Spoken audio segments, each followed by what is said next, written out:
Greetings and welcome to Maisha Kazini. We are here with Kenyua Gacheche, who is a football developer. He develops programs in youth football.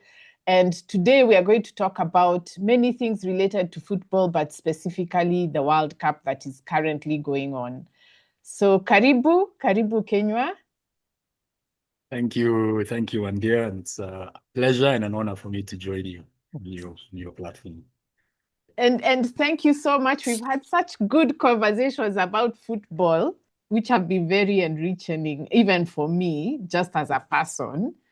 It helps Yeah. me put sort of get a feel of where do I sit in the whole ecosystem, even though I'm not a very ardent watcher, but I do my football, a bit of it. Yeah. You can't escape the game. You can't. So, can you tell us how did you come into football? From when did you start, and then how has that grown as you have Mm. grown as well? Man, football. Somebody said the other day it's a hell of a sport written with some heavenly chapters. And and I think I'm like millions and millions of people and kids. I can't tell you a day where I started loving the game, but I always remember um, the ball was always my favorite toy, Mm, right? Um, and that there was always a very different and special feeling encountering a ball, right? And whether I encountered it alone or with friends. And I think it's something I still love to watch today. You could be anywhere and just roll a ball into a group of people and they can't help themselves, right? They mm, will begin to play, mm, right? And I think that there is something very, very fundamental about that shape. There's something very fundamental about the idea of being able to kick and bounce and play with something. And that goes longer and deeper before even the organized activity of the sport we have as football today. yeah. Mm, And and I think even when you look around the world, when people talk about having a football culture and the societies and teams and clubs that are able to talk about themselves in that way, often you will find that that's that's the game kids play before anything else. And they will play it with round things, they will play it with the bottles, they will play it with anything. They will mm, find a way of getting that game going, right? Wherever they are. And so I think football for me came to me in that way as a very young kid. I was always playing, always finding people to play with, and always getting in trouble for playing, right? instead of going home to have a bath and eat supper and do why your work. what why would you want to do that? Yeah. Mm, And it was always, you're always like, man, even when you get in trouble, you realize later that it was what the trouble was worth it. The fun was always mm, was always there. mm, Um and in many ways that is also connected to the World Cup because my earliest memories of a World Cup in that respect are from 1982. I was about 6 years old then. I don't remember individual players. I don't even remember individual teams. But what I remember was an atmosphere, right? I remember colors. I remember sounds. I remember feelings of people talking about this event. Um, I remember real excitement and real disappointment and names. I remember some names being mentioned and of players and of countries. And it was all fascinating to me how everyone around me was just so zoned in and this thing was what was happening.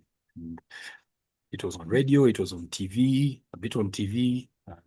Then I remember going to look for books and magazines, or finding books and magazines that maybe my brothers had, or just getting absorbed in what is this feeling and this atmosphere. And they often say that, I saw someone say that the best World Cup to watch often is the World Cup you watch when you're around 10 years old. That it's a magical age where the memories are clear. You will remember them for life, right? And if in that season something in the game happens, then that makes a really fundamental impression. And lo and behold, at 10 years old, the 1986 World Cup happened.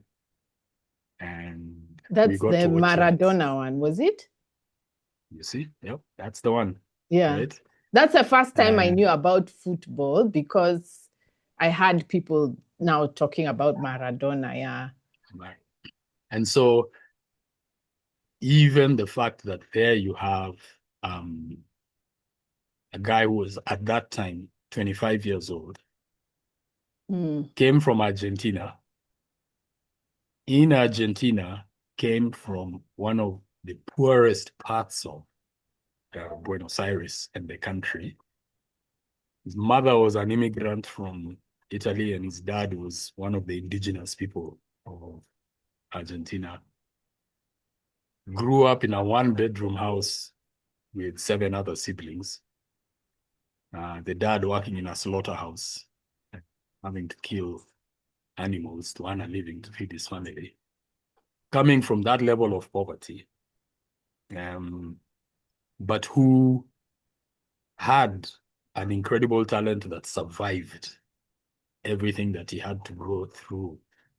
And who, in a very interesting way for the culture of Argentinian football, right, became an icon of the country's identity through the game, right? And there's an Argentinian author, a guy called Eduardo Galeano. He wrote an incredible book called Football in Sun and Shadow.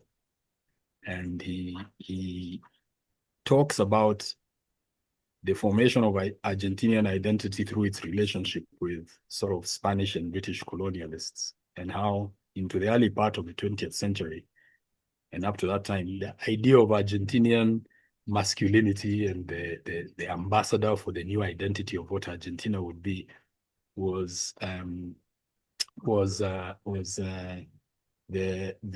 gaucho, the guy who was the cowboy, the guy of he was a guy from the country who was self-sufficient, self-reliant, was street smarts in the sense of being able to handle himself wherever he was in the country. And that as different systems of colonialism and capitalism and industrialization came through the country, that image went down in terms of importance about what the new Argentina would be, because it no longer relied on that kind of life. Now it was in the cities, it was happening in urban and industrial contexts. What is the place of a guy on a horse in a city of 10 million people, right? Who can use that as a way of identifying what we need to be in this new dispensation of what Argentina was becoming, right? And when you have societies that are going through that level of change, and where identity is being dissolved and formed at the same time with such intensity among millions of people, some of whom are indigenous, others are immigrants, others are settlers fighting for power on how to define structures, politics, identity. In that kind of mix, one of the things that's able to give real identity across that range of people was the game, and were clubs, football clubs. And so you had huge institutions like Boca Juniors and River Plate, who were formed at the beginning of the 20th century in Argentina, and who were able to draw together immigrants, settlers, indigenous people as supporters. And now everybody finds a common identity in this institution, right? And so football clubs become so central to who you are in that newly forming society at that time. And as he explained this, there was a very famous, at the time, it was more, you might call it a thesis, and then it turned into a prophecy, right? Mm. Where this guy writes about, in this new dynamic that we are in Argentina, the ambassador of identity is no longer the gaucho, right? And he's Mm. like, what it is that kid you see playing in the street with the ball. It is that kid with a big shock of untidy hair, torn clothes, but is able to play this game on these bumpy, uneven pitches that you find in the city between streets, and that he's able to overcome all these kind of tricky situations where he thinks he's trapped and he dribbles his way out of it, and he gets out of these messes and he plays for the joy and he's laughing, and life thinks it has trapped him, and then he's able to find a move that gets him free.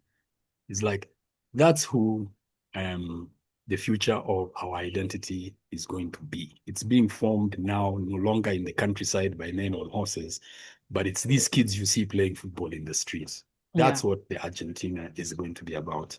Mm. And when you read that, it's almost a word for word description of what Maradona became. Yeah. Mm. Right? Mm. He was he was a kid who came from that kind of background. There's footage of him at 10 years old being filmed playing with a ball and keeping it up. And by that age, he had he was being taken to stadiums to perform at halftime as the teams were in. They bring this kid out to perform in front of people because of his prowess with the football. So even the Argentinian public began to see this kid from the time he was 10 years old, Mm. playing with a ball. Mm. At 13, they have a footage of him at 13 saying his dream is to one day play with the national team and to one day win the World Cup with What? the national team, right? Mm. By 15, he was a professional footballer. He In had been recruited Argentina? in Argentina. Mm. So think about that. This is a team called Argentinos Juniors, recruits him at 15, Mm. signs a professional contract with him as a 15-year-old, Mm. move his family from the house they were in into an apartment near the stadium. Mm. And he tells his father to stop working What? and becomes the breadwinner of the family off of this talent on this game. But he now goes to play in a league with men. Now you can imagine being a man in that league, and then some 15-year-old kid comes Come, to. he didn't kick him in the shin or something. Of course, you tell him in the beginning, do that one more time and I'll break your leg. And they were not cheating. It was not a threat because he made his debut on 20th October 1976 as a 15-year-old in a professional game playing with men. Now, can you imagine? It means if you do that, it's not because you're stronger than anybody. Mm. It means you're better at the game than Mm. everybody else. This is pure talent that is warranting your ability to get in there. Mm. But it means now those guys are trying to hurt you because they're Mm. like, yeah, if this guy embarrasses me with his skill, I have to endure all my laughter and my being teased by everybody When I afterwards. go home, yeah. Yeah. Yeah. And so there was no Mm. protection the way you find today where people will be like, don't hurt him, he's a child. They'll say, no, no, no, no. If he's in the game, he can take whatever the game delivers. Mm. Okay. And yet, not only did he survive, but by the time he was 18, he was the captain of the team. What? And in his autobiography, he talks about the fact that he became one of the top scorers of the team. And he was just like, I realized that none of these other guys were going to score all the goals you were needed. So I figured out I'm the one who has to do it. Right. So I always think about your average 15-year-old today. Imagine turning them into the family breadwinner. taking the responsibility to tell their parents, you don't have to work anymore. I am going to do that. And you make that decision at 15 years old and you live up to it the rest of your life, right? By 18, you're captaining men. It means they have seen you from 15 to 18 that they realize actually you're worth being the leader of us. So, Mm, what sort of leadership possibilities and capabilities does that show about you as a character? mm, Um, and then, and I think by that time, by the time before he turned 18, in fact, in 1978, Argentina hosted its first World Cup. He hoped to be in that team, but the coach decided at the end that he was just too young to come through, and he had other players. And eventually, his choice was justified because they won the World Cup. But Maradona ended up watching that World Cup as a fan. He was bitterly disappointed by it. But the following year, the same coach who won the World Cup with the senior team in Argentina resigned from the senior team to go coach Maradona in the youth team. And so that he could go with the youth team and win the Youth World Cup in 1979 in Japan with him. And all of Argentina stayed up to watch the journey of that youth team in Japan, right? And they won. So they had been watching this kid's journey from the time he was 10 years old, coming like this. So by 1982, they had big hopes for him. And the World Cup didn't go the way they hoped. But by 1986, that they is were only ready. what? Yeah, 12 years after he spoke as a 13-year-old on TV. Mm, He arrived in the World Cup, wins the thing to the point where one dear Joya in Nairobi hears his name, yes. Yeah. right? And you're Mm, like, football was able to make someone's story like that go viral in that mm, age, mm, right? Before you have the things we believe virality started with today, right? These platforms. And so I was the same. I mean, I was just a 10-year-old kid who got to watch him playing, watch other games playing, watching so many games happen in such a short space of time, right? Finding permission that this is the one time you're not being told this football is too much. Like, oh, everyone is in consensus that we can suspend reality and focus on football. mm. There was that, and it was magical for me. Um, So where were and you and playing? Were you playing in a school team or just in the neighborhood? yeah, so I was playing in both at that time. Okay.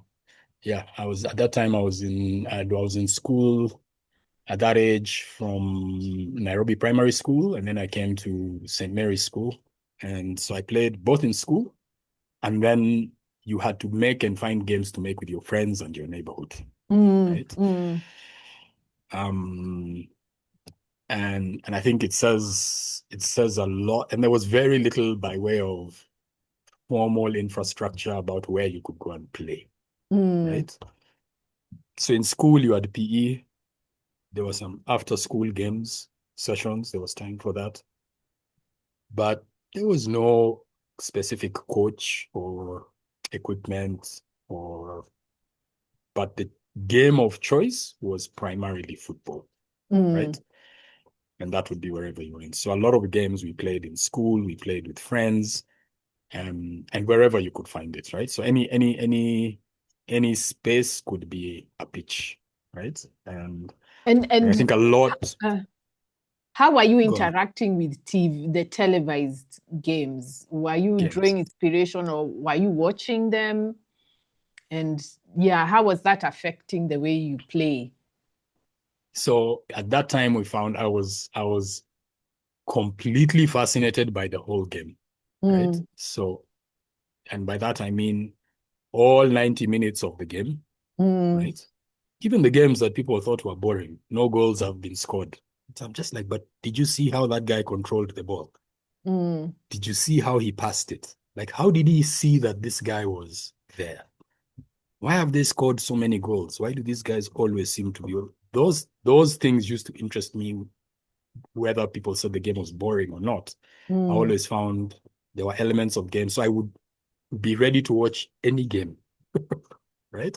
Mm. So it was not yet even based around supporting a team, Mm. right? That I'll watch if this team is playing, right? Yeah, actually, come to think of it, that's a new thing, isn't it? Yeah, I was just like, it's Yeah. football, man. There's football Mm. happening. I'm like, I love watching how people play this thing. So Mm. I'll watch. I'm just so curious. I'm so interested. It's fascinating to me. Wherever I see something amazing happening. And Mm. then within that, you find differences. You're like, but there's something different in how Maradona kicks that ball. Mm. Just, it always seems to arrive at the right place. And whenever it's passed to another player, in fact, it almost seems to help that player. It arrives in the right way for that guy, right? Mm. How come every time he does it? That's not normal because the other guys are okay, but there's something extra about, oh, wow. Have you seen that other guy called John Barnes from England or that guy from, even them, they seem to be able to have that quality. So you begin to discern even Yeah. almost like craft within the game that players are good, but then there are some who seem to have something a bit different. I And I'd be remember you've just reminded me when Fabish was the Harambee coach Stars coach. I remember Kenyans being fascinated by the passes. They had never seen Kenyans pass balls in a way that is very calculated. And related. everyone was impressed. But me, I was like, but we are still not scoring. That's how I was thinking. Yeah. And and you see you sort of build your relationship with the game in that way. Mm, Um and and and then along that journey, I think you can form attachments to specific teams, yeah. attachments to specific even players, right? And that attachment often in its early stage, I think comes first of all, maybe from a joy, Mm, right? I was like, I felt kind of joy when I saw that guy give that pass. yeah. And I'm like, I will watch whenever that guy is playing because Mm, it comes with that feeling, right? mm, And the way he plays, it, it's as if he's playing with that feeling. mm, And I want to watch his translation of that feeling into these athletic moments and movements that he does in the sport, right? And and I think that in the first place that's fundamentally the kind of relationship that children we make with the game. yeah. It's about joy, it's Yeah. about a feeling of Yes. freedom, Yeah. um, and it's about a feeling of joy and freedom together, Mm, mm, right? mm. I All of see us. it with in our estate, the way the boys, although I wonder why the girls are not doing the same, but there's a a nice I don't know, is it that joy? You can see they are really enjoying playing the game and being Okay. together. And you'll find them come at 4 and even at sometimes 6:30, they are still playing. That always fascinates me. I love to watch that. Mm, And don't you think like if you when you recognize that, sometimes I think to myself, that that that's what your development programs or structures should be about. yeah. They should be about cultivating that, right? And if you do that, that's like cultivating good soil into which you raise your crops, right? Mm, mm, Otherwise, if you don't do that, you end up defining your structures and your of development around a really different perspective, which is what should that become in terms of now the professionalization of the sport as we mm, have seen it, mm, right? mm, And because you're like, that's now what success should be. But And those kids being successful every single day Oh, when they it's come home and beautiful. play. It's so Yeah, beautiful to just walk past them. There's like a thing you feel, you're like, yeah, the kids are having fun. fun. That's really good that they're still here. They're And committed to something and there are something no adults policing them. I think it's just so wonderful that kids can do that. can do that. Mm, And I think, and you can see in the game today and around the world, certain cultures have actually been able to preserve that, right? yes. And recognize that that's the foundation of the game. Mm, mm, That before it becomes a sport, it's a game. And you have some clubs and some countries who have managed to preserve, if not all, some element of their relationship to the game, in which they are now still able to play the sport as a game. mm, Yeah. And I think a guy like Maradona is maybe one of, if not the best ambassador for that idea and for that experience, that he won the biggest, he won what there was to win in the sport, playing it as a game, mm, right? mm, And that in many ways, you can often say he was the greatest street footballer mm, to become a successful professional player, and that he was able to do both things, right? Whereas today you'll find by the time if you look at even how we talk about development of sport in Kenya today, tell me once where you hear anybody talking about the cultivation of joy. mm. That It's so interesting you're saying that because Caroline Mose was saying the same thing about joy.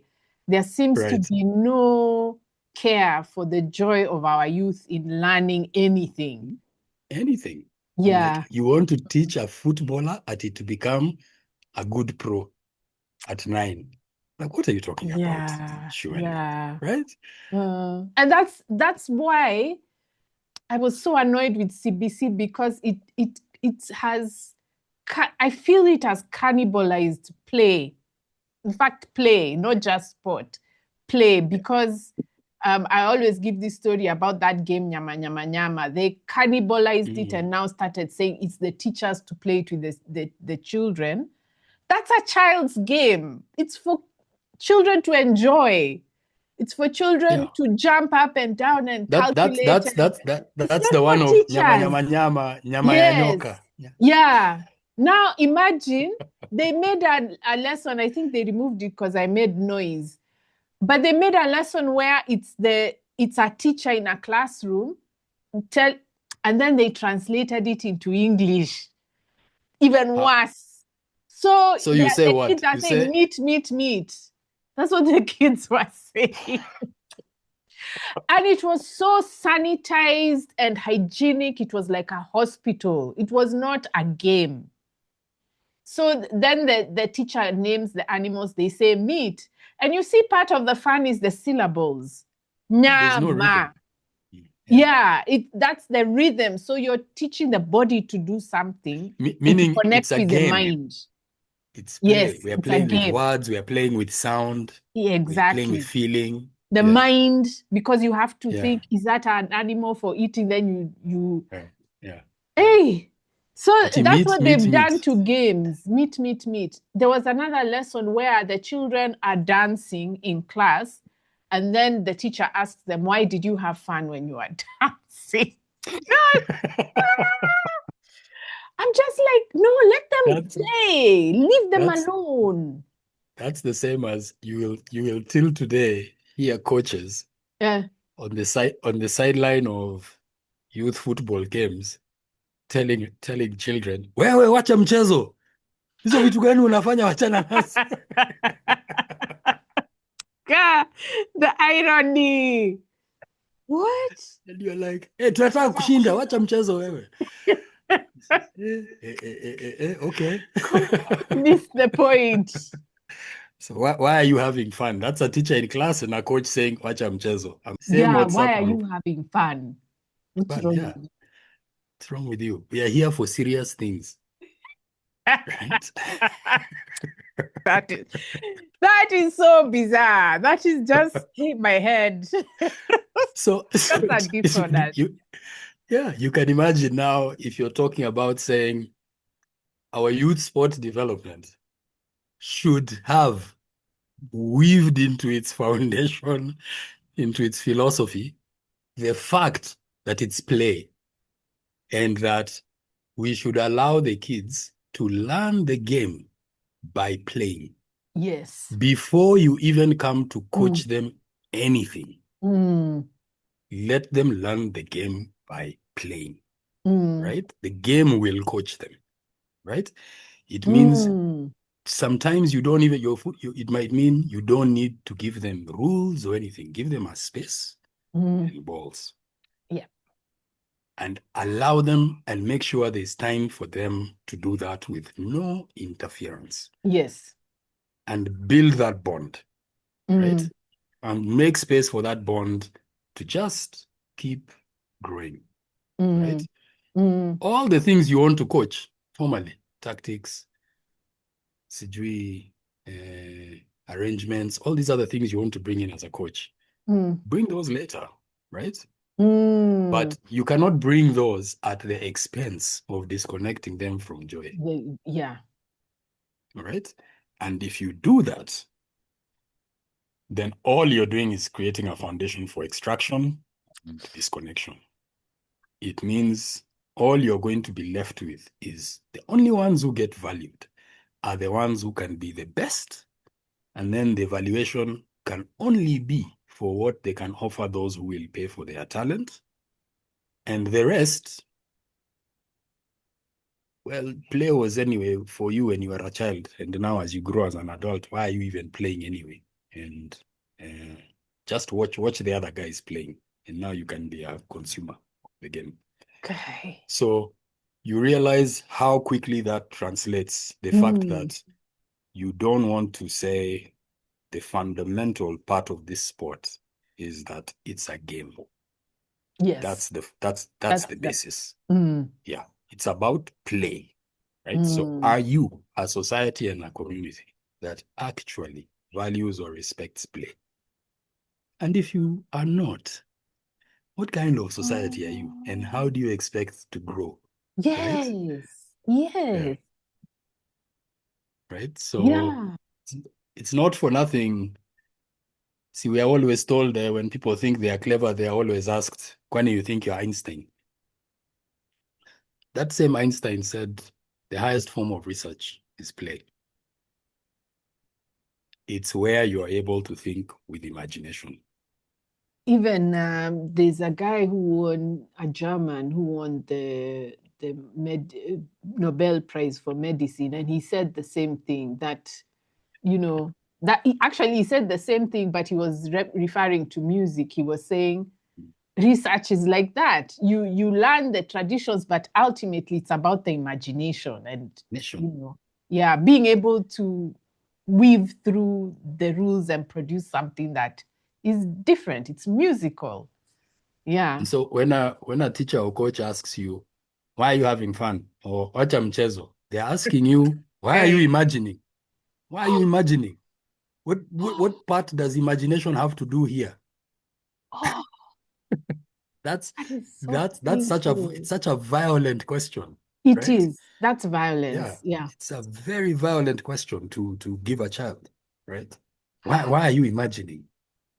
What this imagination of yours, what value is it bringing you? I've told you, do it like this. Do it like this and this. Yeah. So the first thing you're disconnecting your kids from is imagining.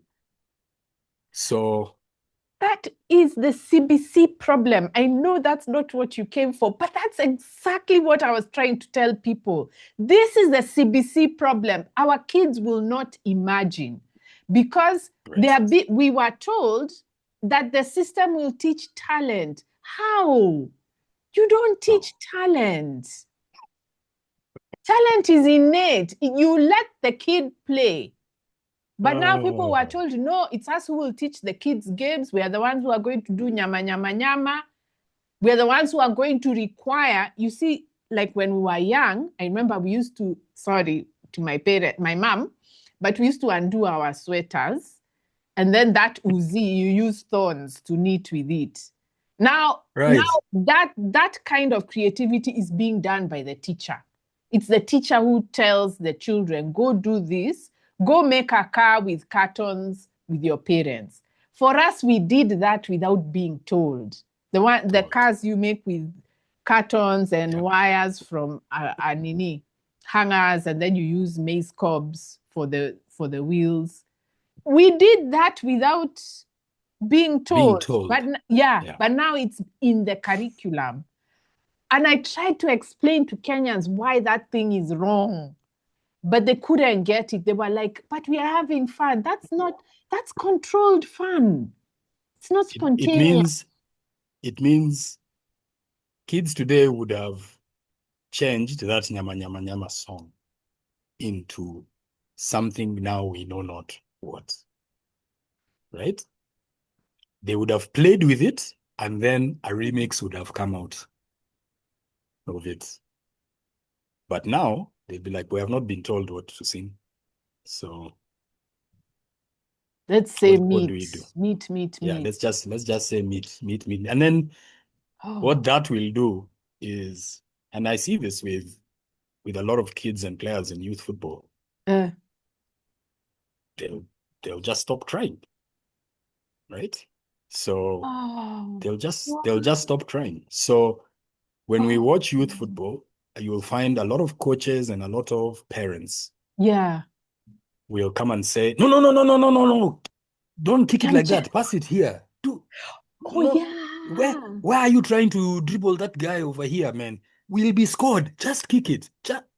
And you hear all these instructions, and then they are always delivered shouting, and they are always delivered in As a the heat of the scolding. moment and as a scolding. Okay, so it's a scolding at top volume in front of everybody in the heat of the Oh, moment.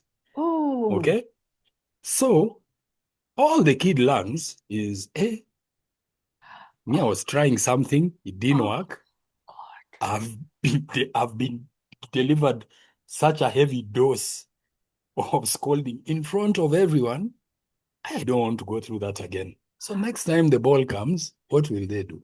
Oh, no. Oh, Right? no. And you're like, oh, okay. So you're not going to get any invention. It ceases to be play, right? He's not going to imagine because he's like, the truth is, imagination comes with things not working. And so sometimes you have to tell parents and coaches, guys, this is actually how the game should look for these 11-year-olds for now. It needs to look untidy. It needs to look Yes. like them trying Yeah. things and not working Mm. because it'll disturb him. He'll try that thing, it won't work, and he's going to go home and he's going to be like, no, I that have to thing, I have nail it. tried it, I've seen, I have to nail it. And he's going to, and I'm like, that's craft.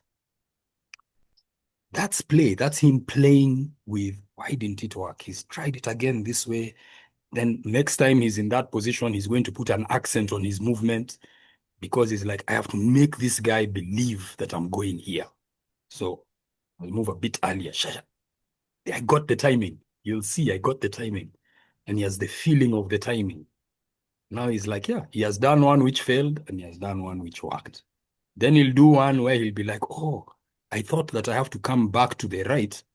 But this time when I did it, I didn't touch it too well, but it went through his legs and it worked. Humbe, there's space between his legs. Aya, that's an insight, Mm. right?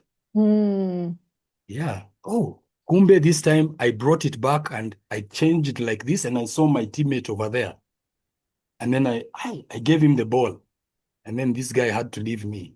So he has solved different things which they are Mm. discovering by playing, right? Mm. But it requires you as the coach or the adult or the parent in that moment to just leave them alone.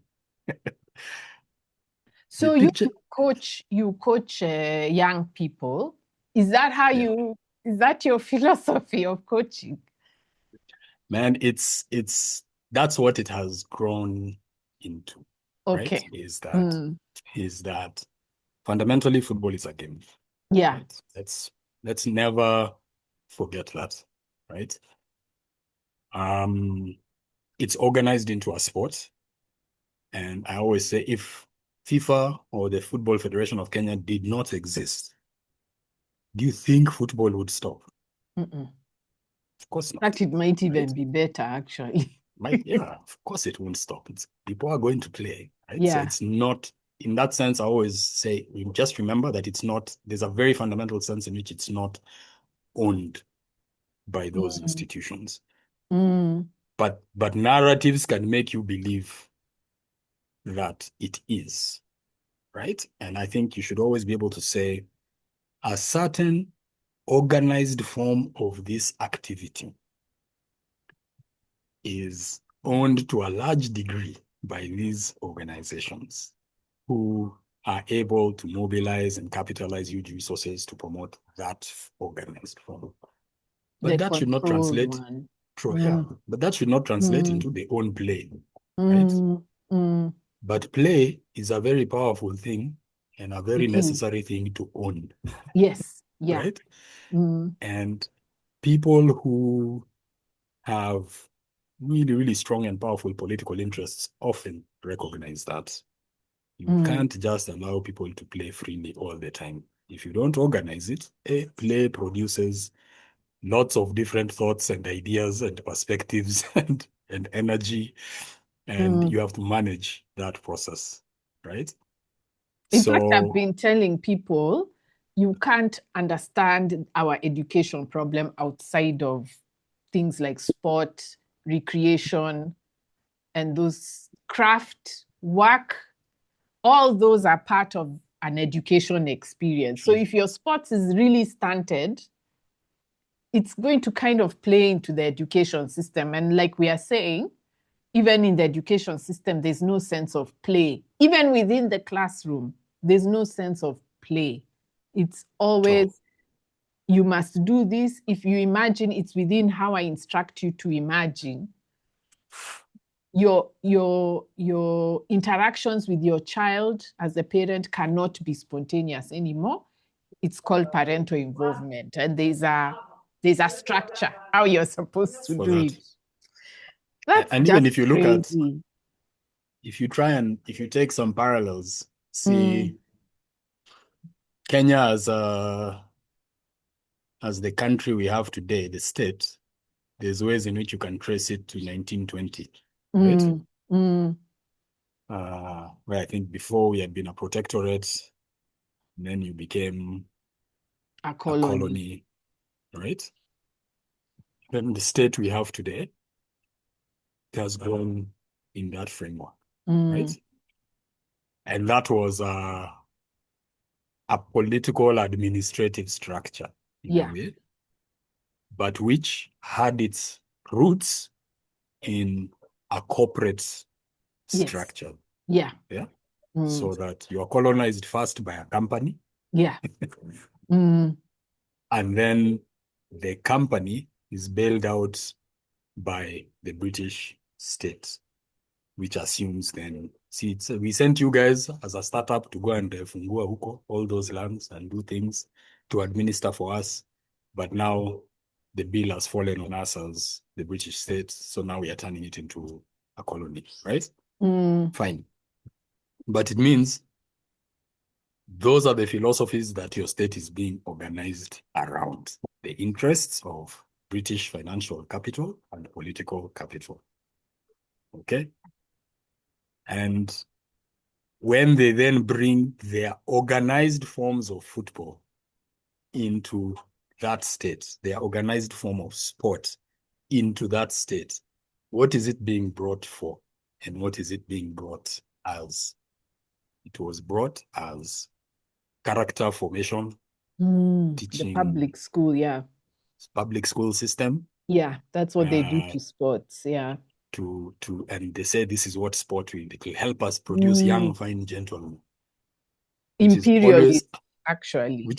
always a euphemism, yeah. Mm, mm, For guys who have understood the way the lines have been drawn, mm, this is how mm, you comport yourself. These are the mm, values we want you to absorb, right? And the game is introduced in that way. Yeah. And it reminds me of right. drama festival. I don't like drama festival. I'm sorry. I just don't like it. Because I'm like, the whole time children are not doing theater for fun, for entertainment. The only time the school allows it is when they are going for a competition. And now Competition children don't even write the plays. They are schools are hiring playwrights to write to the come plays and that will now be performed at a festival. So even all that's why when people are making noise about censorship of at the festivals, me, I'm just like, these kids were censored long before. long Correct. before they got to the stage. The plays are already very truncated and controlled. Controlled. Correct. They even coach these days, which didn't used to happen when I was in school. They coach you on how to write a play and the standards and the hey, the point is So you lost.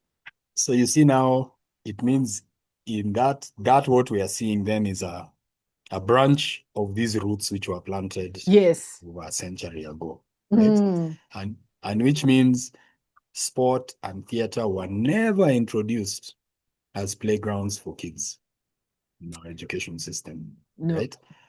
The purpose of sport was never for you to play. It was for you to be conditioned, right? And it was for you to be assimilated and to assimilate the values of the guys who were structuring and organizing those schools, yours. So when did we ever, you didn't learn to play football, to play with the game in school. Mm, You learned it probably because you played it, you enjoyed it, then maybe you have to go play with your friends, you have to go play. But when you were in the school system and your PE teacher in the 1920s or 30s was teaching you how to play football, right? That was a mm, very different kind of conditioning. yes. Yeah. But football being what it is, you can't stop people from playing it.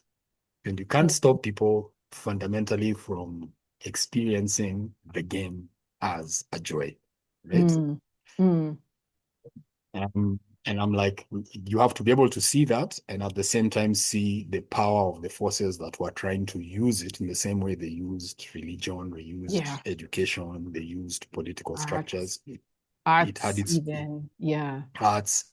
It was used the same way as well. Mm, Um, if 1920 we were turning football into a colony here, between 1920 and 1922 in England, since they are the ones who, in a sense, brought football to Kenya, right, in its organized form, which is mm, not to say we may not have had ball games before then, yeah. right? It's Mm, a very, very peculiar arrogance of those guys. It's as mm. if when they write the history of football, they trace the Start history from of the game to England very specific places and points and people in England. And you're like, people have been playing with balls for for millennia. millennia. Yeah, right? But what you guys did is organize a certain version of this thing, and it has had a very good 150-year run Mm, and become a cultural phenomenon, right? mm, But it's 150 years in the context of millennia of people playing, of human beings playing, right? mm, But the form in which they brought it, see, they brought it now in the 1920, 22. At that same time, a very interesting thing happened in England. mm, Football as a sport in England up to that point had huge viewership for both men and women's football. The women's game used to attract crowds in tens of thousands as much as the men's games. mm, And this had come over the time the women had been refused to play. Then they managed to find a window where they could play. This Arsenal we are all so fascinated about today had one of the most famous team of women's football, attracting crowds of 40 to 50,000 coming to watch them play. Until the guys in charge of the Football Association in England between 1920 and 22 are like, this is a problem. what? This is a problem. This Why? thing might end up competing with the men's game. What? And at the stroke of a pen, in one meeting, with all guys in that meeting, they banned women's football. Banned meaning what? That women Meaning can't play or there are no tournaments or what? women are no longer allowed to play football. It's not safe for them and their bodies and their Oh, growth. And that oh, all clubs and venues that are associated with the Football Association will be in will not problems should host. they host any women's games, and crushed the growth of the women's game completely at that point. Till today, the women's game is so behind because they literally were crippled for a century. Now, think about the fact that those are the guys running the game in England when And the they game came was being here. brought to football in Kenya, to Kenya. Like that's who Oh brought the game. dear. Oh Okay. dear. So what do you think they were bringing it for? In what context? Yeah. And show you how long that is. I've just realized now, like this shirt I'm wearing, this is it's a shirt of a social football team that I've played with for many years and helped manage and grow. And it's called Mm. Railway Wanderers Football Club. Yeah, I saw This it club, on the internet. Yeah. yeah, Mm, these guys were formed with the railway in 1922, the same mm, year EABL was formed by railway engineers and administrators to play them, right? So the game was about these Muzungu guys carrying on what was a favorite pastime of theirs, and then picked up by natives along the way. And then when sport was introduced in the school curriculum, it had its form and life there, where it was used as a very regimented platform for teaching you the values that they felt were important. mm. And so he has a book called Kickoff by a guy called Roy Gashohi. Yeah. Um, he does a very interesting thing in the early part of the book. He goes to that period of our history, the 30s, the 20s, and he looks for reports of football matches from that time, right? And you can imagine I was curious about that because I'm like, hey, I'm part of a club that existed In the those 1920s, days. So 30s. so Yeah. what history can I learn and find out about this? Mm, And he's like, by the way, indeed, there are match reports. There was the East African Standard at that time. There were other newspapers, and there's no shortage of match reports of football games being played and recorded. mm. What's interesting, though, is they have names of European players.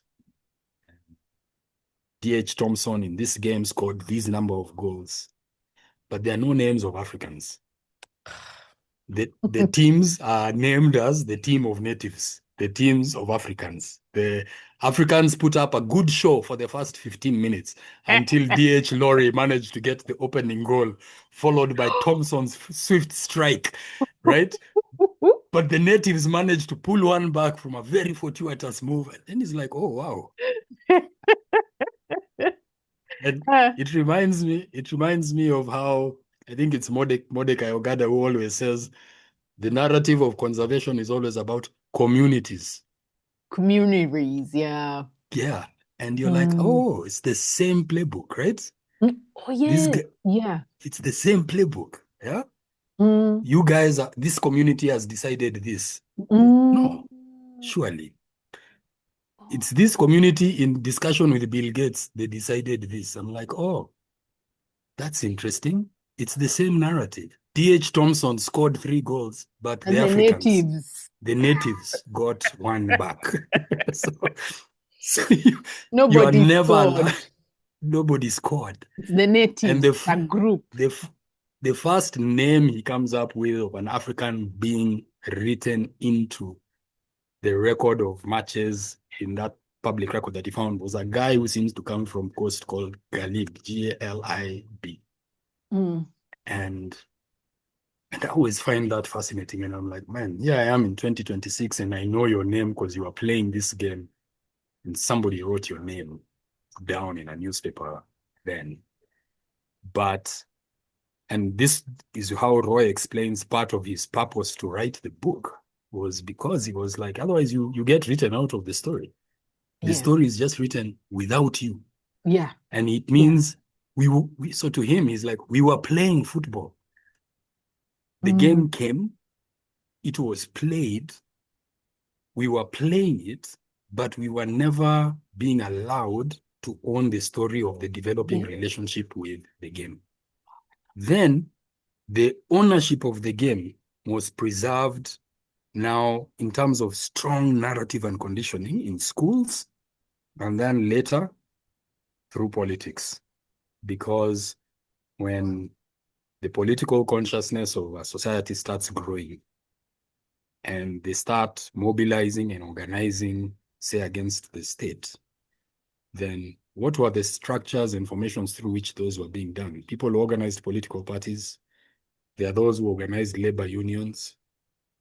And then things like football became very obvious places because whenever there's a game, here comes a crowd, right? And Mm. so, and football is very good at doing that in ways that other sports don't have the same magnetism, right? That's an interesting conversation in itself, right? Like why Yeah. doesn't a tennis game attract that? Why It's a very doesn't individual game. yeah, right? But like Yeah. football is a very, very magnetic experience. And maybe the fact that it requires, or you can do 11 after 11 means by definition, it's communities playing each other. Mm. So that gives it a community level of magnetism as well, right? Mm. So you found that it now began to find place as in politics. So our teams began to take identities through political associations and through the level at which maybe those political identities were formed then along what were called tribes, right? So now you have to have your team in that way. And then that gives you political currency in terms of being able to organize and bring people together. And I Mm. think you still see manifestations of that today because every election cycle, no politician fails to host a football A tournament. football match. I mean, yeah, tournament. Yeah, there must always be that. So I'm like, the game has that ability. So Mm. it was being organized Mm. in schools, it was being organized on streets and in neighborhoods, and it was being organized around political movements and identities. But it means we were all playing in a system introduced by guys who were from the elite of British political and financial establishment, and who, even in their own countries, were making and working very hard to make sure the structure of the game served them. And therefore, it was a real ship for empire. So football and the way it spread around the world really spread through the British Empire first and achieved huge scope in that way. And then I think a lot of countries developed individual relationships with it, right? Mm. And so a place like Brazil, in Sao Paulo, they have a plaque which commemorates the moment football arrived in Brazil. And what they mean by that is there was an Englishman, I think his name was Henry Miller, but you'll allow me to cross-check that. Yeah. He had grown up in Brazil. His dad was a very important settler colonial there. He had been sent back to England for his education, finished, came back to Brazil, stepped off a ship with two footballs in his hand. His father famously asked him what he has, what have you come with? And he told him, this is my degree. I graduated in football. Played so much in English public schools when he went and loved the game and came back now with a mission. And introduced the game. And of course, there it was introduced as a game to be played among the elites in their clubs. Yeah. But the Brazilians today say, you guys might have invented the game. We turned it into the beautiful game. And when I look at their commemoration of it, it always strikes me that what they commemorate is a moment. They don't commemorate the guy himself. They actually pay homage to the moment the game arrived, which mentally allows you to own what you do with the game after that. Ours, how do you own the game when it is done within the strictures of alliance type of models? Right? And so you're like, well, culturally, you will develop a very different relationship to the game. And so when you look at the history of our game from that framework, it has really remained within the lines of Yes. whatever sports is in schools, and Mm, whatever sports is to politics and yeah. politicians. There's no And game outside there's that. very little game outside and very little imagination of the game outside of that. And so even when we find brilliant players, we almost always end up with the same trauma we experienced last year when we saw Ruto with Harambee Stars at Chang offering them 5 million shillings in an affordable house, where you're like, I know this is wrong. I hope these guys get that money, even though I know they won't, right? Because they deserve it, but it's very painful that that's the best we can hope for them. Yeah. And that whatever accomplishment you will make in the sport, But there's always a political system waiting to harvest the full value of it from you. and Right? to So to suck out everything and leave you with a shell. with a shell, Yeah, right? you're left with a shell. And Hey, that's what these guys, when you look at even the English game, I'm like, that's how they've grown their game. But today we are in a season where that culture is being capitalized and extracted from completely. And it just depends on the mechanics you use. So in the beginning, they were like, football has to serve the same purpose as the church. It must form Africans and prepare them for empire. yeah. It must prepare them and Mm, indoctrinate them and train them, mm, right? yeah. And it will form how you think, but and I think this is where football is powerful and sometimes can be insidious. It will make you love empire, right? Mm. Because you still want to play, but you've been told this is how you will play, this is what you will play for, this is when you will play, Oh, right? oh. And you're not given any chance to play outside of that. So you'll call it meat, and Yes, don't dare have too much fun. Then I but think when that's not the our point. yeah, and so then I think when Yeah. you sort of grown from that to where we are today, and so we find our game today really captured within a broken education system and a predatory political structure. And Actually, I was just checking. There's a guy called J.A. Mangan. Um, mhm, he's a historian of actually a lot of work he has done on Kenya, but of empire and public schools and sport. In fact, he has written interesting. quite a number of books on sports. And now that you're talking about the very structure thing, I wondered why he was talking about the public school, public boys' schools, the Eton and what, which was the model we have adopted for schools. And he was saying that sports was not okay. He didn't say not about, but it struck me the way he talked about sports as for training the English gentleman. And this English gentleman was supposed to become an imperial administrator. So they would tell the boys, knowledge is not for you. What matters is etiquette and sport. So you see the boys in these schools being very rough, playing very rough games.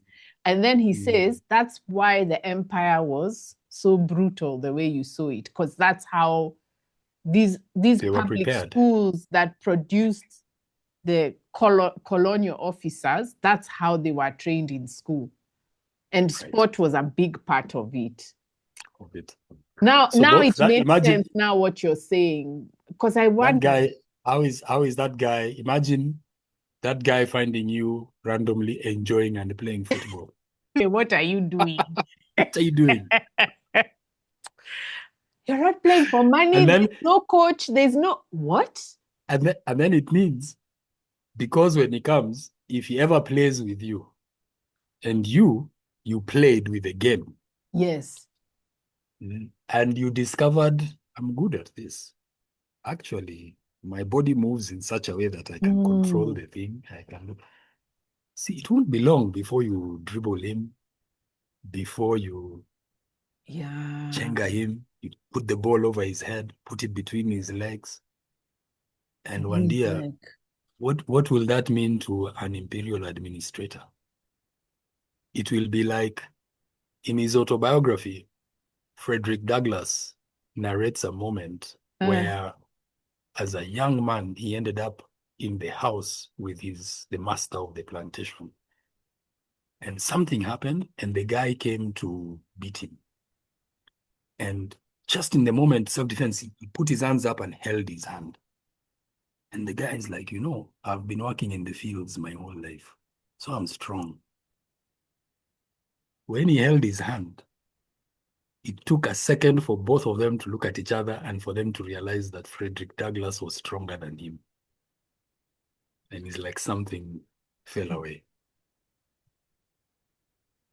All of a sudden, the power dynamic changed. And it was terrifying to him and very liberating to me. That's what will happen in the game. All of a sudden, the superiority dynamic that has been there. Now, this thing that you brought, we are playing together and I've done something you can't do. And I've outwitted you. Oh no, you can't have natives believing they can outwit us. That is like imperial administrative 101, lesson 101. The natives must never have an upper hand. So the problem with sport and allowing people to just play it freely is they become good. They discover the sport. They reinvent the sport because they are playing. Fundamentally, they are researching the game as they play, having fun. And then a match is the moment to try and do and see. And then all of a sudden, you're proving better than these guys who brought it. They cannot allow such things. So you can see how to them, okay. everything must.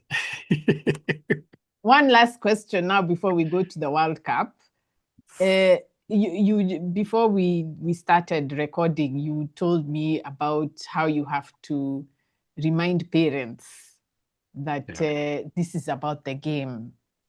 So can you just, for the benefit of parents, so that they hear what we are talking about, what is it that they struggle to accept about football, and how has it been trying to show them that this is about the game?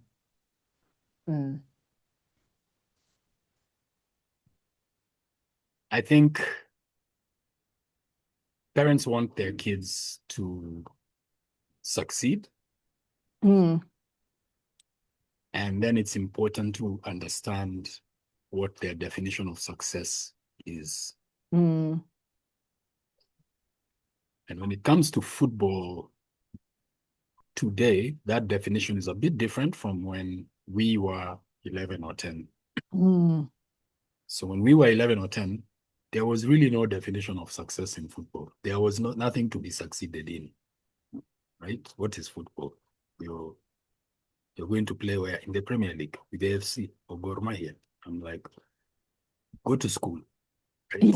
Yeah. Finish school, sport. There's no future in sports, right? I've interviewed a lecturer who that's what happened to him, and he was really good, but right. Parents told him, yeah.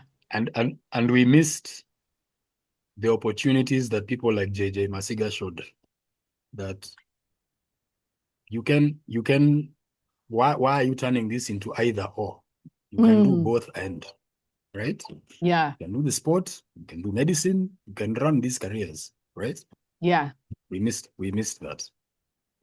Today, a lot of parents are our age and are in their 40s, their 50s, their 60s, and maybe some of them went through that.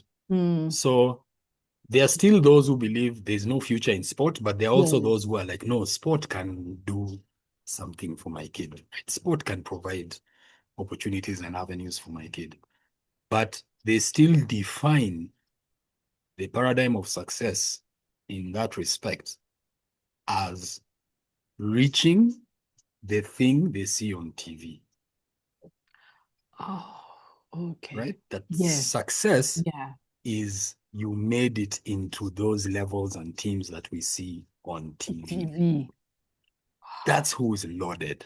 Then they'll pay lip service to the fact that sports builds character, sports teaches values, sports is healthy,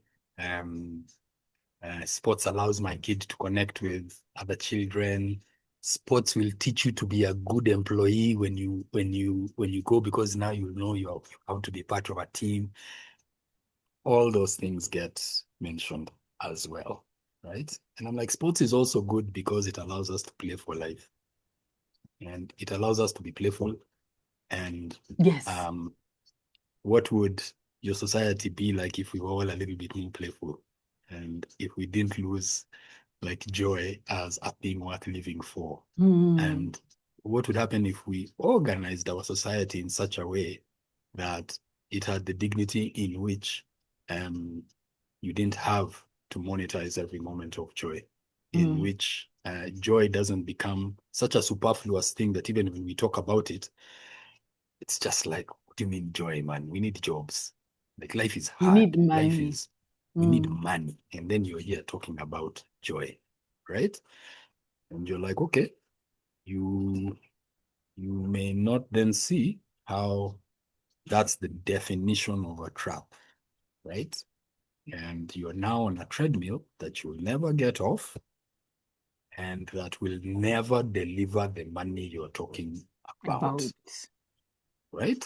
And they say, how do you mean? And I say, okay. And we go through the numbers again. So I say, how old are the kids in the programs we do as a youth football program, and in the league that we run? We have kids from the age of below 9, 5 or 6 who come into play, to kids who are 17, 18, right? And my partner and I have been doing this for almost 17 years, right? So we have kids, or they're no longer kids. They're guys who help us and administer what we do today, who are in their 20s, who were with us 15 years ago. So we've got a chance to see them grow. And now they're also helping us run and redefine and grow the programs that we have. So you have a chance to see that growth, right? And I say, we have several hundred kids who take part in this experience every week, okay? In this generation of theirs, if we just take the generation of 0 to 15, 16 years old, I think we call them Gen Alpha. Yeah. There were 20 million kids in Kenya. They are between 38 to 40% of our population. So I say to the parents, okay, so your kid is one of those 20 million. You are building your definition of success for your kid in sport off of what you see in the Premier League in England. In England, there are 1.8 million boys registered playing football in this age group of your child. 1 to 200 of those will make it into the Premier League. Another 4 to 500 will play in the other leagues below the Premier League. For a boy in the UK to make it into that level is 0.00001% are going to make it. And you want your child from here, Kenya. Somehow. One of these 20 million here in Kenya to somehow go there and make it through an already brutal pyramid in the UK to make it to get to the top over there. And by the time he's doing that, he has to compete with Sadio Mane, Didier Drogba, yeah, Eto'o, or all the other millions from the rest of the continent who are also trying to get into that place. I'm like, why would you make that the definition of success for your child? right? You would Because not it's do that. the only Yeah, one and but available. and because that's the power of the marketing of that top level of the game. And so Yes. yeah, we say to them, we are not in any way trying to guarantee you that your child will become a professional footballer. Mm, And let nobody cheat you that they can give you that guarantee, mm. right? It's a shot in the dark by a blind person trying to hit a target you can't see. Like, that's what it means. And why, to me, I'm like, even players like Denis Oliech, all these guys who managed to make it there, I'm like, you have to like understand how incredible it is for any one person to travel that journey. And to do that probably in a case like his with very little framework of support around you. It's such a shot in the dark, right? And again, there's only been one or two, right? Mm. Just a handful. So I tell parents, these are the odds. Is that how you don't define success for your kid in that sense in other terms? Why would you do that in football? What we could do is look at this a bit differently and say, football is big. I say, if your kid plays 30 games, and in Kenya, there are very few leagues which are organized in such a way to deliver that at a youth level, Are you serious? They're right? not many. So, there are And not the way many, I and see, which you see a lot of people playing. yeah, Yeah, the game is very visible. It's a huge part of our yeah, lives, yes. right? But it's also very broken and disorganized, Oh dear. right? So when we set about organizing the youth league that we run on Sundays and where we have programs and games for kids under 9, 11, 13, 15, and 17, the single biggest piece of feedback that parents give us that they like about the league is that the matches start on time. That's such a big, it has become a big deal. That's how low our bar is, right? Yeah. So when I tell you how, and why do they say that? They say we are fed up of going to tournaments which are supposed to kick off at 9, they kick off at 11, right? Things are not organized. Refs are not there. Teams are not there. People arrive late. But because this thing means so much to my child, if Mm, the parent has taken them or the coach has taken them, I don't want them not to play. I actually wait, right? And I mm. put up with that kind of thing so they play. But you have now also taught my kid that time is not important, By the way, yeah, right? yeah, You've wasted my day yes, because you've stolen my time from today. yeah. Okay. And so what we are doing, and when is they're saying to us, thank you, because you're now, and so like one guy told me, sasa umemfunza, sasa atakuwa mkubwa, ataingia kazi, atachelewa na atashangaa mbona watu wamekasirika. Mm, He makes meetings with people and can't show up for time and things finds them upset. And he'll be wondering why. But that has been my normal experience. Even the thing I love the most, everybody is late and disorganized. mm, Right? So there's that value. And then they also say, you've given me back my time. I know that if we show up at 9, kickoff is at 9:30, mm, and by 11 we are finished and I have the rest of my day and I mm, can plan. So it's mm. very funny that that's such a huge piece of feedback is just around the fact that time is managed in an organized way. But which Yeah, shows you when I say with or without the federation, people still play. That's how deep the connection to play and football as an expression of play is. It's so visible and such a woven part of our life that it survives in spite of everything that it has been exposed to, right? And so you show parents and you say to them, I want, you want your kid to now, even you want your kid to become a professional and to play. I say, okay, how much time does he play at home? I've given you the numbers. This is what for him to reach the Premier League. This is what he is going to literally have to be about 1 in 50 million, right? One Mm, of 20 million here in Kenya. I And tell even if we say not all 20 million play, let's at least say 2 million play. you. It's going to have to be 1 of 2 million in Kenya. Then Egypt, Nigeria, Cameroon, Mali, Senegal will all have produced theirs. He has to be better than them, and he has to be better than the ones in England, and all those players to make it. Mm, Like that is a very precarious position to put your child in and to bank his dreams on that. yeah. Okay. But if we work together and build a really, really healthy ecosystem about the fact that we can make a place where every week your kids can come to play, where you can come and watch them play, where you can have a soda and a cup of coffee or something as you do that, where you can experience being part of a community at play regularly, every week. What's the value of that? Right? Because often then I'm like, we are not talking, when you tell me, but sport is a business. I say, yes, it is. But who are you in that business model that you're telling me sport is a business? You are You're a just very passive consumer. yes. That's all. You're a very passive consumer and your attention is being harvested. And it's Mm, being harvested by people who are selling Coca-Cola, football mm, boots, mm. kids, Mini. And I'm saying to you, here, in this neighborhood experience you're experiencing of football every week is your own local economy.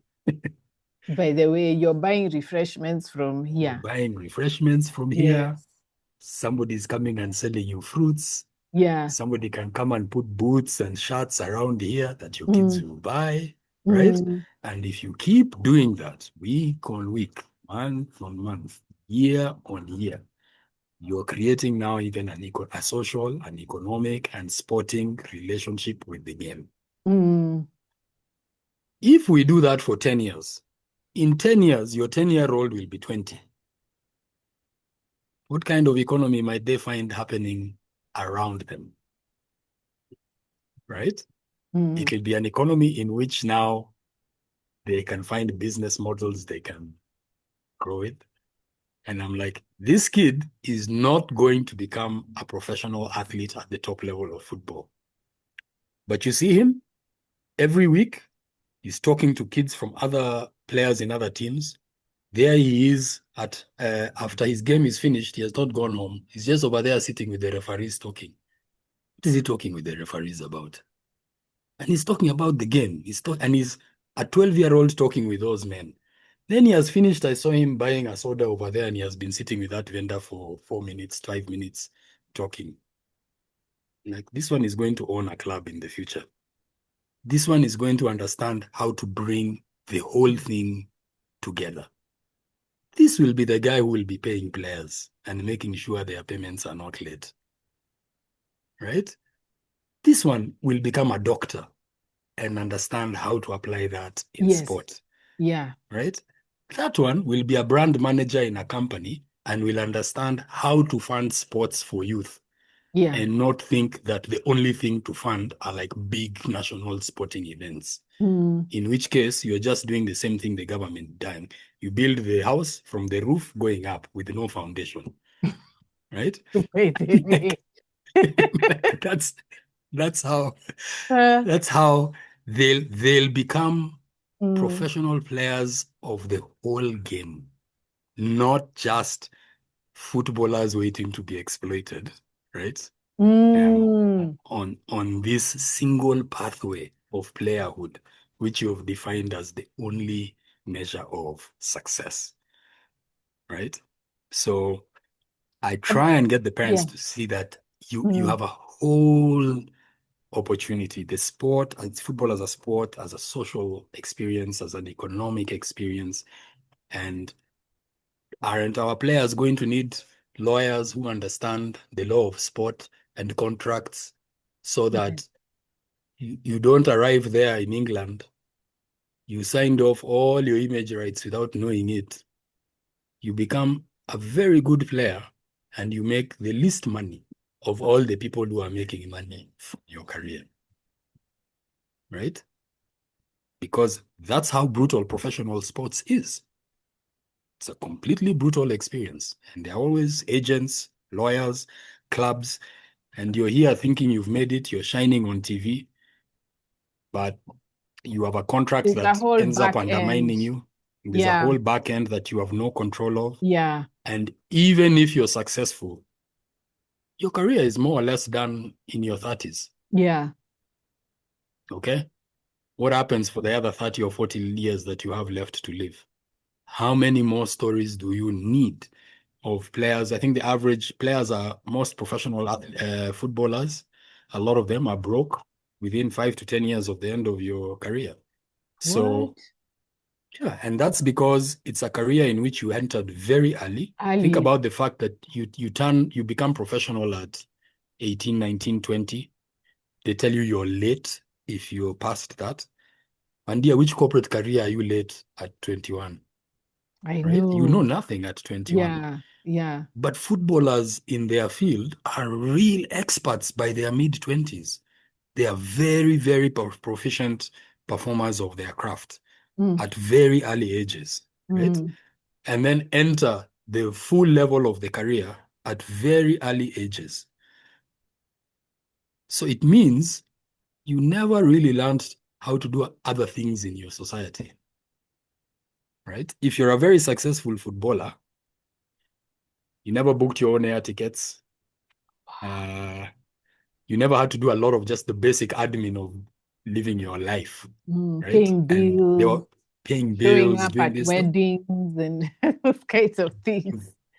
You Yeah. didn't do that, but you made a lot, right? And remember, this is Yeah. still a handful. So we are looking at the really successful ones.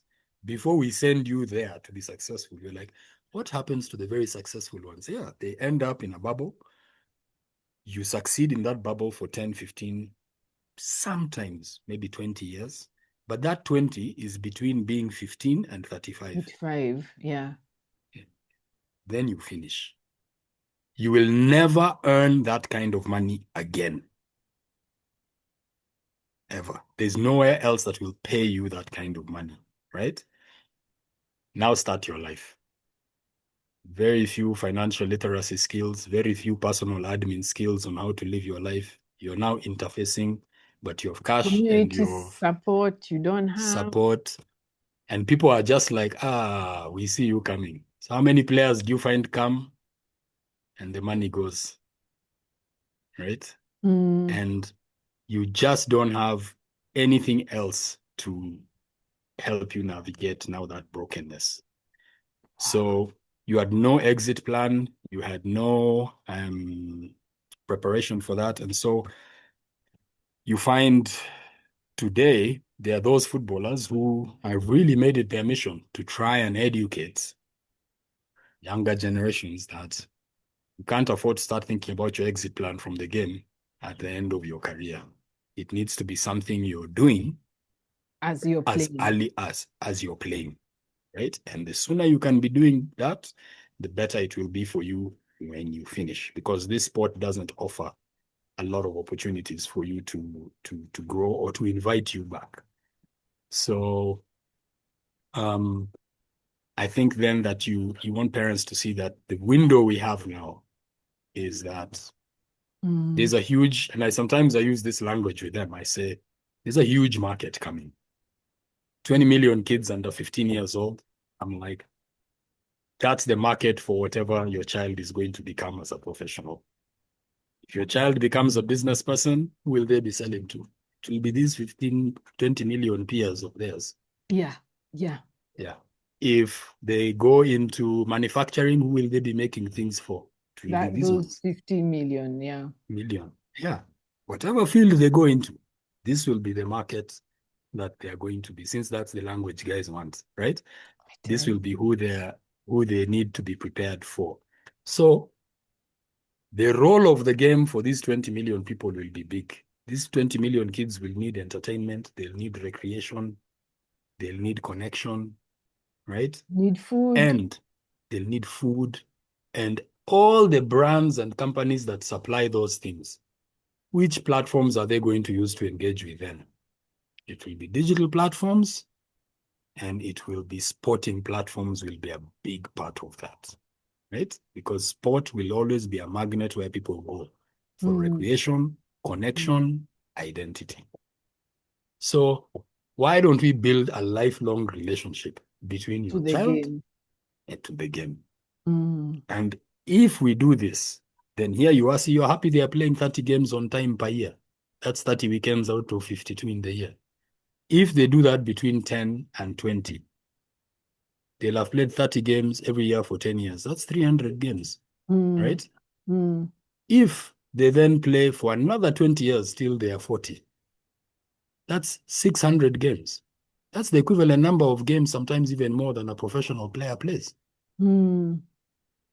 So they'll have had an equally intense relationship with the game across their life, but in a way that breeds connection, recreation, joy, fun, and like groundedness in their reality.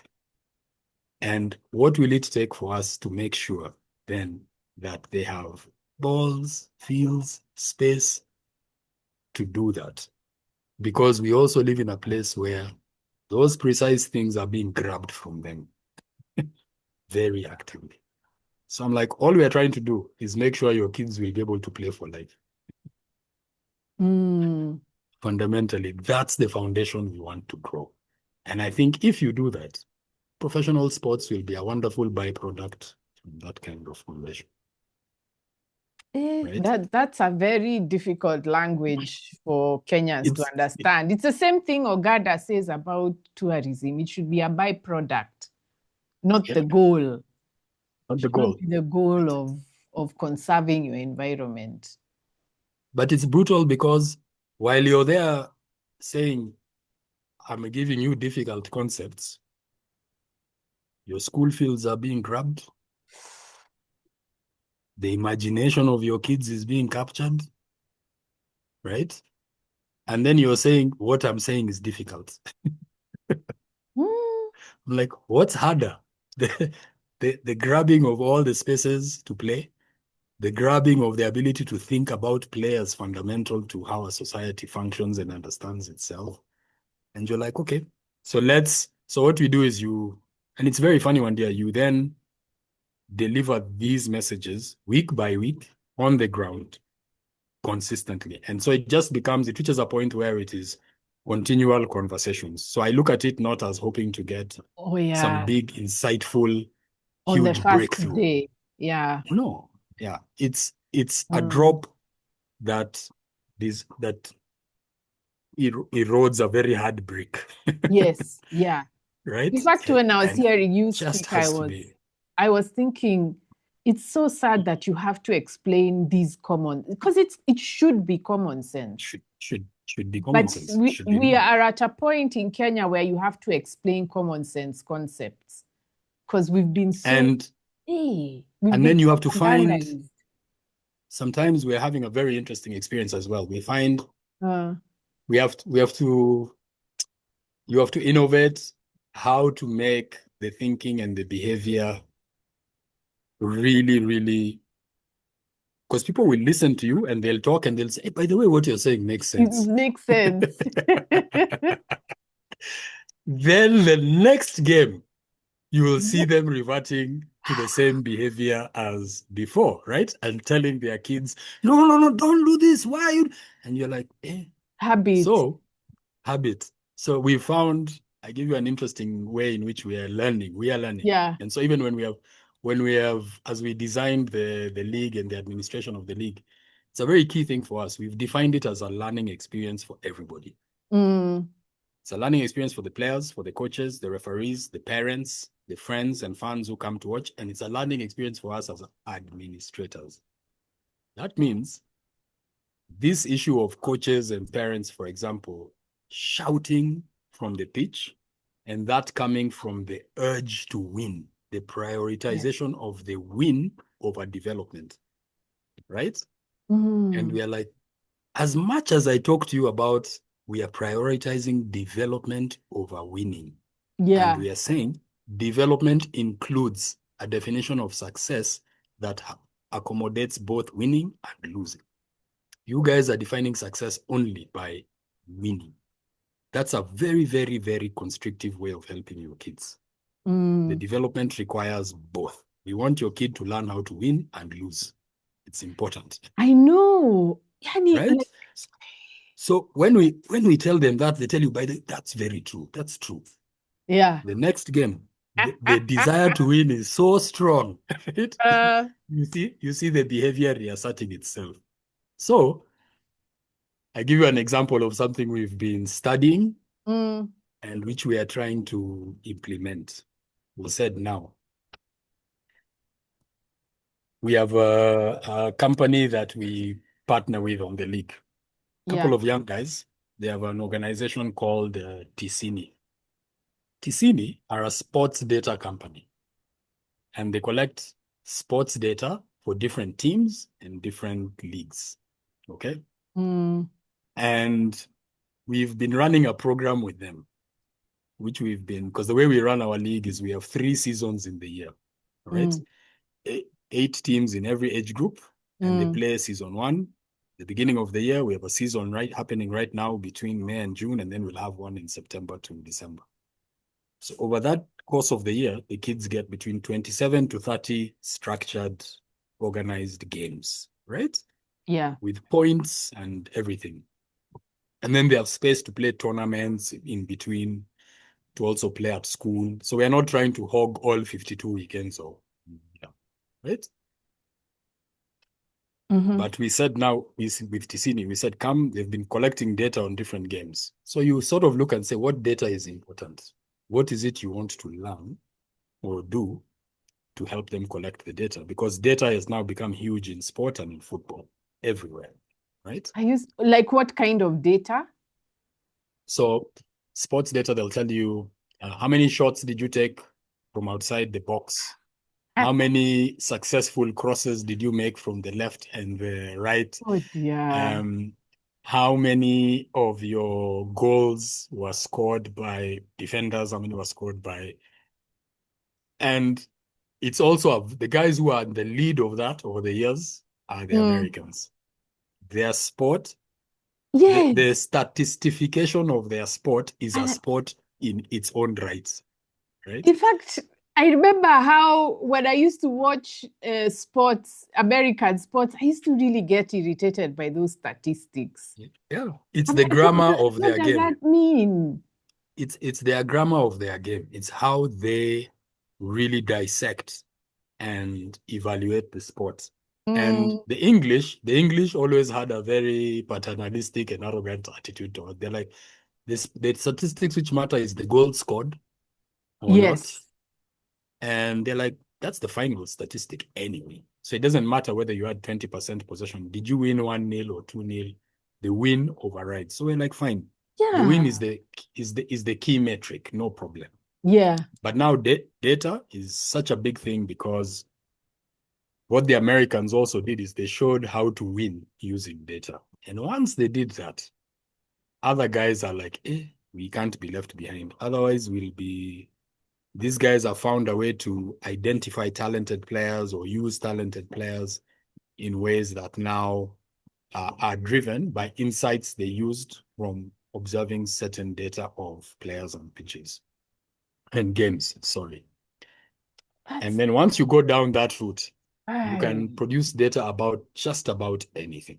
Okay? It's just what's useful to you. So if I wanted a data point which told me how many times was the ball kicked by people's left leg in this game, I can get that, right? Somebody can pick that, That's right? insane. So you can choose any parameter that you want, and there are teams who are developing their models at the top level of the game and finding success by doing that. So they will say, usually, the guys with the most money look for the best young players, buy them, and then put the best players together, and you win. Pay them the most amount of money, and you win. And that is a very demonstrated feature of football at the top level. The teams that pay the most money for salaries are the most successful teams. So teams will go look for the most valuable players or young, talented players, try and get them, and then incentivize by paying a lot of money, and you get the most victories. Like that's shown that salary, whoever pays the most salaries often reaches the biggest levels of success. What's happening now is some of the mid-table teams, the guys below Akina Arsenal and all of these guys, a lot of those are teams. I'm even calling them companies now because they are teams who are owned, whose ownership has been taken over by a lot of American owners. Like And the those guys, Manu crisis, the one that was there a few years correct. ago. But you're finding these owners now own Brighton, Bournemouth, teams you never heard of before, Yeah. and who are in the middle. But what's happening is they are bringing the lessons they learned from American sport. So they say, where are all these good young footballers? Where do we get? Let's build a network or pipeline to find them as young as possible. Where are all the ones who are playing in the lower leagues who no one has seen? Then you're sent data, which shows you, oh, I can see a guy here, Thomas Njoroge, he's playing in the Poland second division. This And guy has his left leg done, like this. leg has been doing this, they're like, there's something here, bring the guy. So now Oh, you have recruitment policies designed with that level of detail, right? So I'm like, that's and then when they bring him, they'll pay him at a very low price, a relatively low price. But if he succeeds, the return they on just shoot investment him. is Oh, huge, right? oh. So their business model becomes, we identify these guys who have not been found yet, bring them in, let them perform. We don't need to win the Premier League. We just need to do well enough that guys realize, wow, those are good players. And in that team, that player can help me win the Premier League. And then you sell that player for 20 million pounds, right? Aye. But Aye. you probably invested 1 to 2 million. No, If you can do that every 100. season, aren't you in a good business model? And the data is helping you mine these talents around the game. So digital It's platforms, insane. data, statistification of the game is taking football in that direction.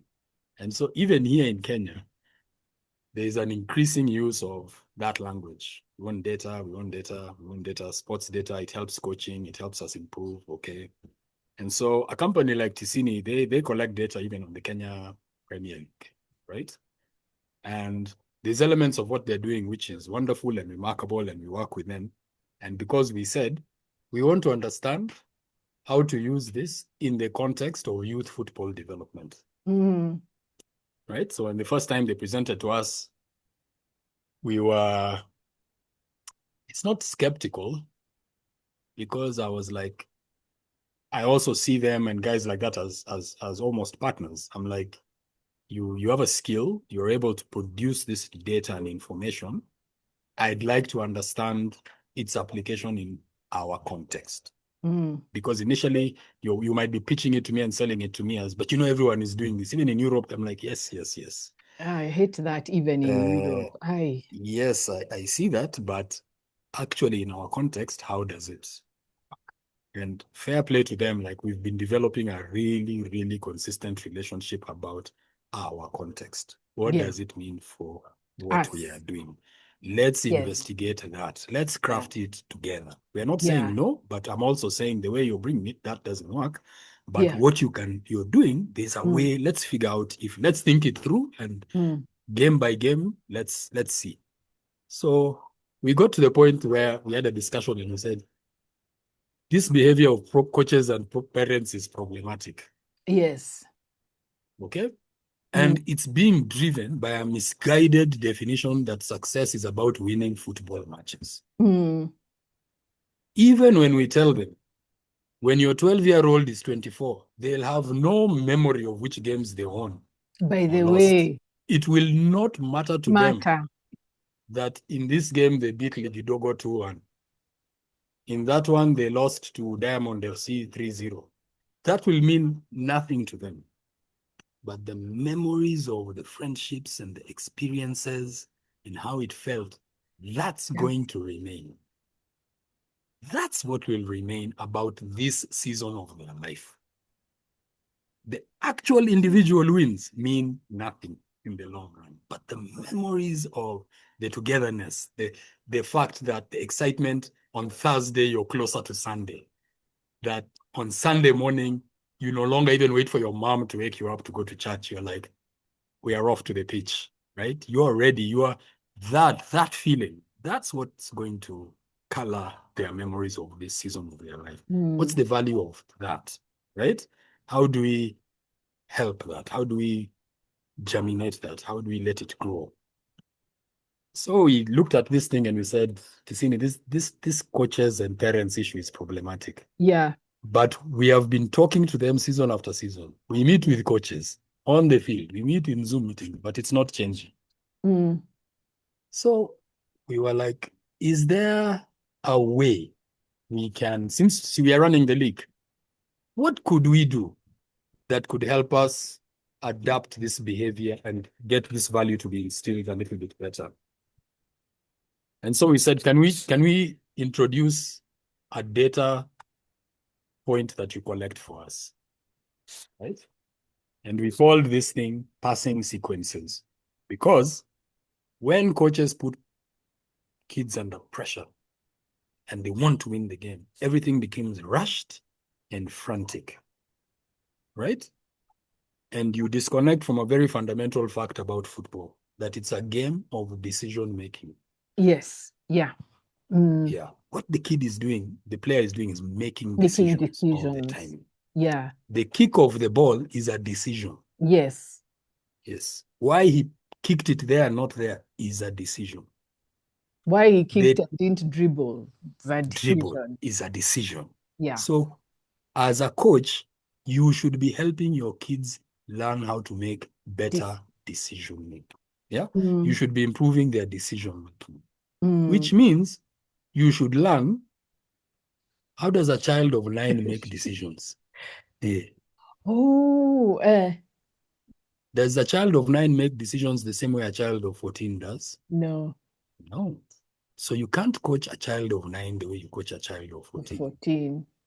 Does a person of 18 years old or 25 years old make decisions the same way an 11-year-old does? No. But the way you're coaching the 11-year-old is the way you would coach a 25-year-old in their decision making. Yeah. That's like giving your 11-year-old the keys for the car and telling them to go and drive. Yeah. They're not ready. Yes. Yeah. So it's the same thing I was saying. Anyway, it's so interesting. What you're saying is what I was trying to say about CBC. I was saying you're telling kids to analyze why they like something. That's something that's done at university. You don't do it to a child. You're telling that kid, si nilikwambia usiweke hiyo ball hapo, ni nini mbaya na wewe? Hujaona hakuna mtu What do you mean hujaona? He's in the game playing. By the way.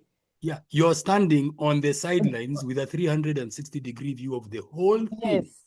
Yeah. Asking him, hujaona? He's in the heat of a moment. At 9 years old, 10 years old, 11 years old. And you're asking him why he didn't see something out of his field of view, and that he should have had the analytical capacity and cognitive wherewithal to have seen that thing which you, as a 30-year-old, are seeing from a removed and distant perspective.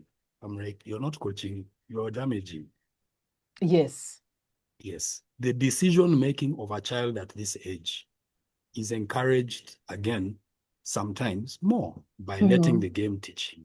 Just create opportunities for them to play. They will make many kinds of decisions, many good ones and bad ones, but they are going to learn, first of all, to see it themselves. Yeah. And they will then get comfortable with why they are making the decisions that they are making without you even saying any of those other things. But you're trying to give him a framework at that age to tell him, you know, our tactics for this game, we have 4 at the back, 2 in the middle, 3 on the sides. And now when we do that, you're like, hey, you know, playing 4 at the back and 3 in the middle means very specific things which you're asking the kid to digest and No, translate. they can't. No, you can't. They So can't. I'm like, we are trying to tell you that the decision-making process of coaching football at a youth development age cannot be built on the organizing principle of securing a win in individual matches. Yeah. That's the wrong way to do. That's the Mm. wrong way to do this thing. You will just make the game unpleasant. Mm. And somewhere at around 13, 14, 15, the kids will just, because they'll realize coming to play football means I have to do all the things your mind is telling me. And I'm not playing from And I'm not playing. I me. want to play. Yeah, the girl just said, me, Oh, let me yeah. go and play with my friends, right? Yes. Let me play in the And neighborhood.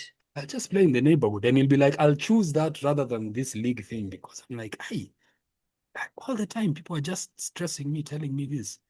So we told Tisini, how do we were trying to figure out how do we help change not the minds of the kids, but the coaches? Mm. How do we get to monitor, measure, or encourage the coaches to have a different framework? So there's Mm. something we're experimenting. Okay. We said, let's call it passing sequences. Because what Mm. happens when you put that pressure, the decision making becomes rushed, frantic, and desperate. Mm. So the kids just start kicking the ball very quickly. Mm. Okay? Because they don't want to be Everything is blasted. don't want to be blasted. They just want to get near the goal of the opponent, away Yeah. from our own goal, right? Mm. And it's just driven by that kind of framework. Mm. And we're like, we want them to trust themselves. Yes. We want them to slow down. We Mm. want them to have calm and composure and fun as also normal parts of the game, Yeah. right? Like the game can be experienced in that way. But we must project that from these adults who are on the sideline.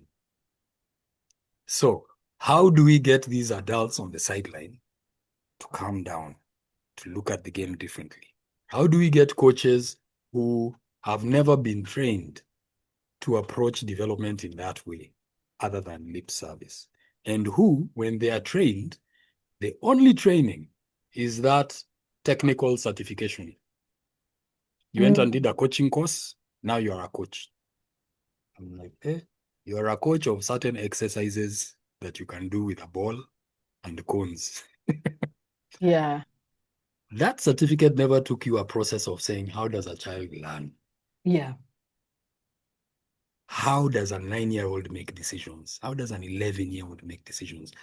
How do you craft your sessions as experiences that help them do that? How can your child learn to make decisions when the 1 hour of their game time is your voice constantly shouting at them? Does that work? Oh.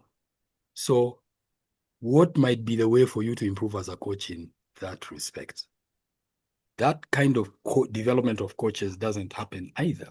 It's a big vacuum, right? And we can talk about our federation's role in that, but it's a big vacuum. So we said, let's introduce this thing called passing sequences. So we asked Tisini, we'd like you for one season. Watch out all these other stats.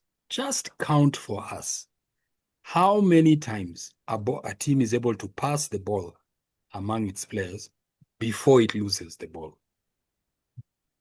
Can it do 2 passes, then it loses the ball? Can it do 5 passes, then it loses the ball? Like, what would that number look like? Then, if you count that, you can tell us on average, this team loses the ball after 3 passes. This one loses the ball after 7 passes. Mm. These are two very different Mm. ways of playing, right? So they picked that data. They've been collecting that data for us now. I think we're in the 3rd season. So we are building a good body of games in which we are collecting that data.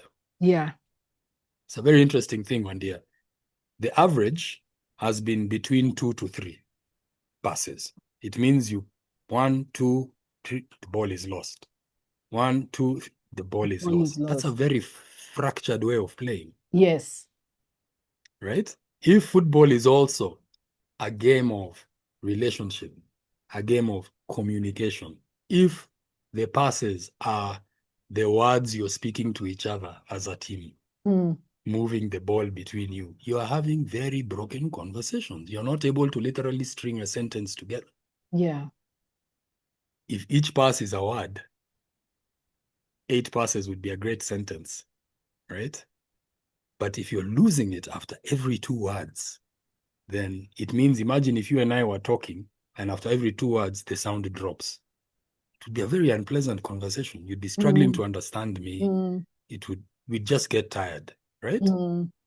So number one, that's what we found, that the average passing sequence was between 2 to 3. And we made 2 to 3, 4 to 6, 7 to 10, right? And then above 10. Then we said, this might be useful. Why don't we then say to the coaches, when we do the points table in the league, the way a standard points table is structured, you get 3 points for a win, 1 point for a draw, and 0 for a loss. Yeah. Right. That's used in league tables everywhere in the world. We said, but in our context for youth football development, that's proving counterproductive because the 3 points for a win overrides all other interests. Yes. Right? Yeah, that's a good insight. Yeah. Yeah, because it doesn't matter how much we talk, development, the value of your child. Then you're like, but you reward 3 points for a win. For a win and 0 for a loss. So Zero you're for a loss and just 1 communicating. for a draw. So Yes. You're what do you communicating want through us? that system that it should be about a win. A win. Yeah, that's true. Right? So yeah, you talk, but the behavior won't change because the incentive system, the reward system is geared entirely to the match victory. Yes. So what So did we were you like, do? so now this is what we're in the process. We said, now let's take this passing sequence metric. So we showed it to coaches. We talked to them about it. They're again excited. This looks good, but it's the excitement of novelty. Yeah, which is a very All right? Kenyan thing. Kenyans like new things. Things. Really And us like guys are like, we are looking for a behavior change because we want the kids' experience to be different. And we have realized we can't create a different experience for them without creating a difference in the coaching. Yeah. Right? And you can't get that difference if you don't change the reward If we don't system. change the reward system. Yeah. So what we are doing now is we've been collecting this data and collecting it repeatedly also. Again, you see what I talk about learning, to learn how to collect it. Yeah. And to cross-check it, to see what they are collecting, is it actually what's happening in the game? Because if we go and use this thing in the league, it will be tested and called into question. Like the way football works, at some point, a result will be determined by this metric. And there'll be an unhappy team. And then they are going to say, who this data is from where anyway? Oh, yeah. They are biased. Who collected it? How can we trust it? Yes. Right? Yeah. So we are like, before we reach there, let's make sure, because a goal is a very easy thing to understand. Yes. Right? Yeah. I won by 2, you had 1, I have the 3 points. Easy. Yeah. Right? So we said, this metric, we are going to use it. Let's do the passing sequence metric and let's introduce it into the league points table. So if we play a match, Wandia FC versus Kenyua FC, then Wandia FC wins 1-0, you will get the 3 points. Yeah. But you're like, let's introduce the passing sequence metric as well. So Wandia FC won by 3 points, but their average passing sequence was 2.2. Us guys lost the game, but our average passing sequence was 3.2. We get a point. Now you're incentivizing the coach to play for that point as well. Or at the very least, you're incentivizing him not to ignore it.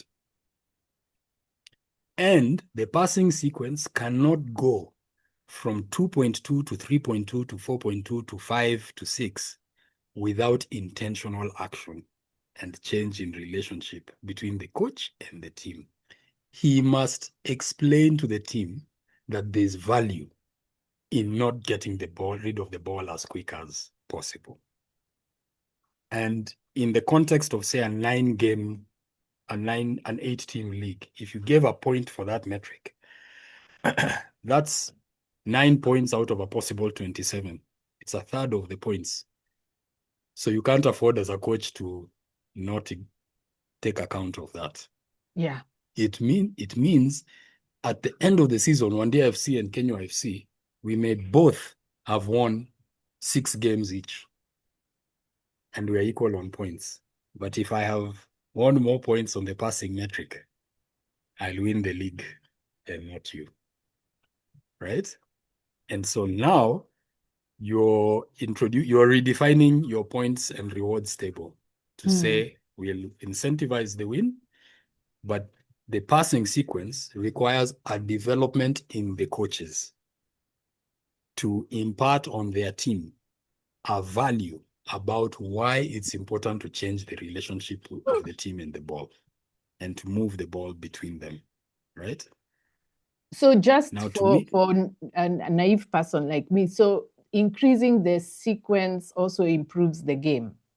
I mean, the it passing. means it's, remember that thing you were saying about Fabish, how people are excited when they saw us passing the ball. Yeah. Because I'm like, that's a big part of the game. Passing that, keeping, you see, remember if my team has the ball, you can't score. Oh, yeah. Yeah. Right? So keeping the ball is a really, really valuable thing to be able to do in football. Yeah. Right? Yeah. And the teams that play the best football play it with the ball. So you can't become a good football team without a good relationship with the ball. Yeah. But developing a good relationship with the ball, sometimes and at a particular age, is different from winning football matches. Yes. Yeah. Yeah. The skill comes first before you win. First.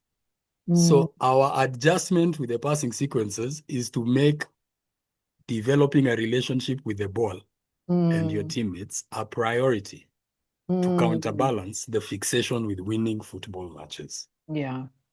Especially in a youth football context. Yeah. Yeah. And having realized that it's very difficult to accomplish that within the structure of a rewards table that rewards primarily victory in the match.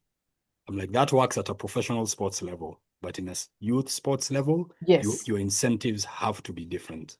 Yeah. Yeah. And so now you're in an educational process trying to apply data to your context of how to teach coaches and parents to understand that the idea is to change the relationship and to develop the relationship of the children with the ball and with each other as teammates. We want to reward that. We want the kids to come out of a game they could have lost, but they won the point for having the best relationship with the ball as a team. And like, that's valuable at that age. Yeah. Right? And we want that to be fostered. Otherwise, it's just overwhelmed with fixation of winning. And that leads to burnout. It leads to disconnection. Stress. And then, and even for the coach, I'm like, you are now an adult whose whole identity is being built on the matches 12-year-olds have won. It's not being built on how you've helped them grow. Actually, yeah. Yeah. So I'm like, it's not even helpful to your development as a coach, to you. Yeah. Yeah. You're coaching 12-year-olds. Your measure of success can't be the games they won. That must be a small part of it. It must be about growth. It must be about you've helped them understand the craft of their play. You've helped them understand how to be great teammates, right? And those are things which will enable them to play throughout life, on and off the field. And you're the coach. When that guy becomes the best in the world, you're the guy he's going to be saying. I had fun playing football when I was a kid. I'm here because of that guy. Yeah, he'll say, I retained my love for the game. I grew. This coach helped me because he showed me how to think about the game. He showed me how to understand the game in a different way. And then the winning came in the process. Yeah? But I'm like, here you are as a full-grown man at this. And I think this is connected to something you've said in some of your previous talks. Kenya takes you as an adult to a place, Then and they at that just point, they and you just should drop be you. at that point, the mastery or the graduation of your process at that point should be in mentorship, should be Mm, in teaching the craft to a different generation. It should be about sharing knowledge. And here you are, instead of defining your coaching in youth football as sharing knowledge or cultivating knowledge, defining it as winning matches. yeah, that's kind of Like, you know, come on. Yeah. yeah. Yeah. So like, but how do you change that behavior? And how do you use, in our case, like now you use the league. So that's why I'm like, even Mm, us, we are learning as administrators of a youth league, that yeah. these are the things you come up against. How do you change an attitude like that? Otherwise, Mm, you could be running leagues which are still not, you've reached you are like, oh, this is a bottleneck. We have to develop coaches, and we have to develop different incentives for how coaches feel the game and how they feel validated. So we mm, even get to the point where we tell coaches, and we are convincing them, if we use this metric,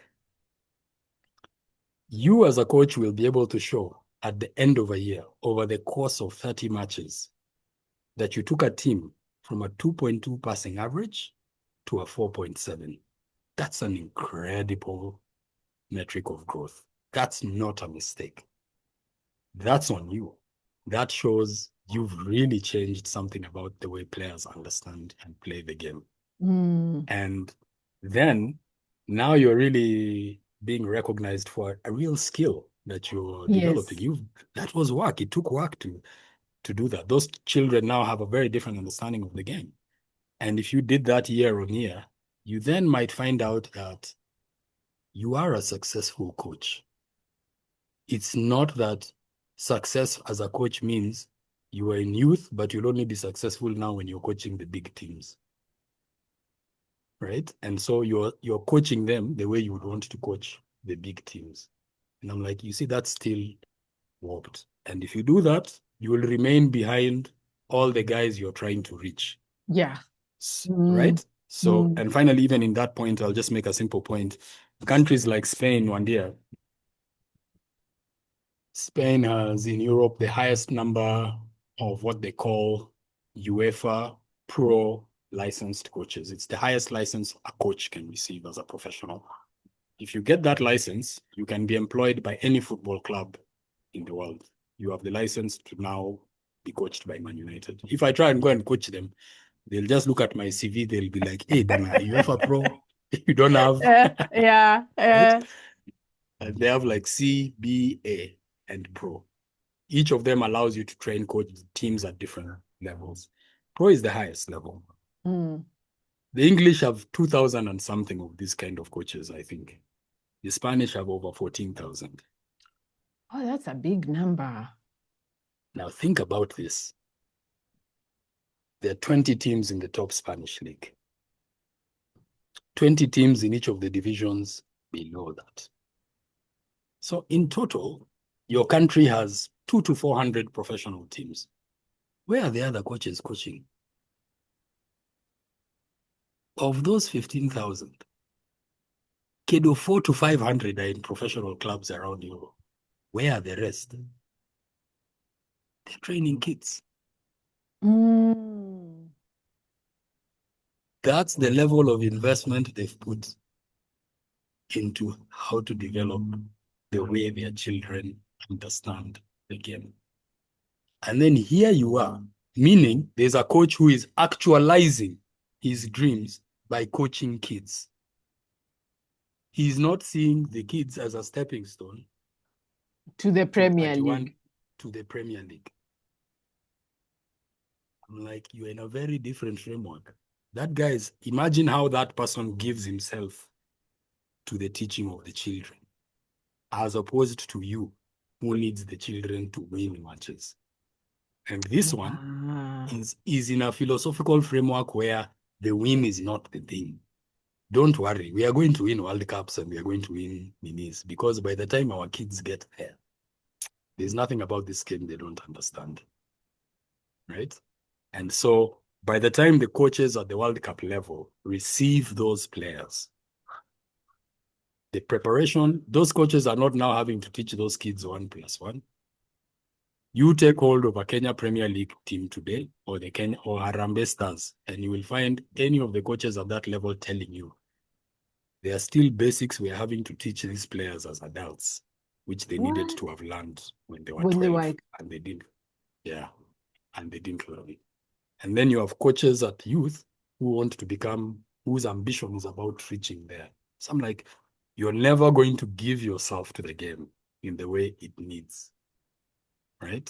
And next season, you're going to hear the coach of, an interesting thing is going to come up.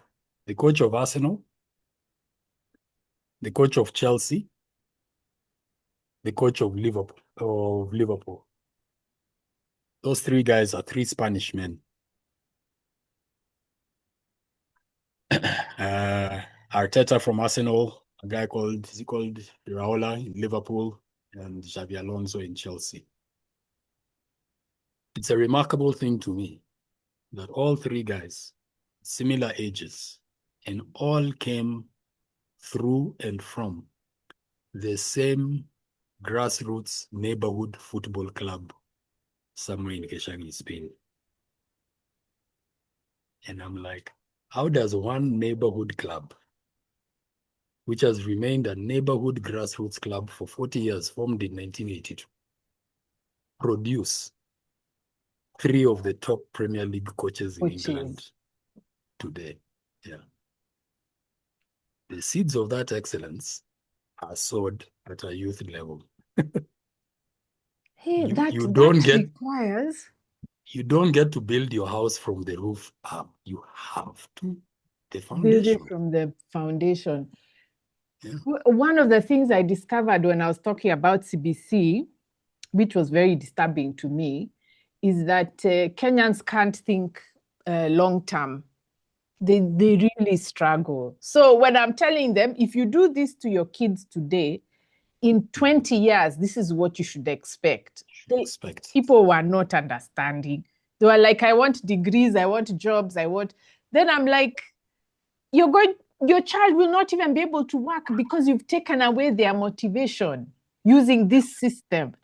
Guys were just like, have I been promised international standards? That's all I need to know. Leave me alone. So I've just said, we'll wait for 10 years. We'll wait for those 20 years. People will cry. We'll just see. And one of the tragedies of that is we are already today experiencing the consequences of not doing those foundations before.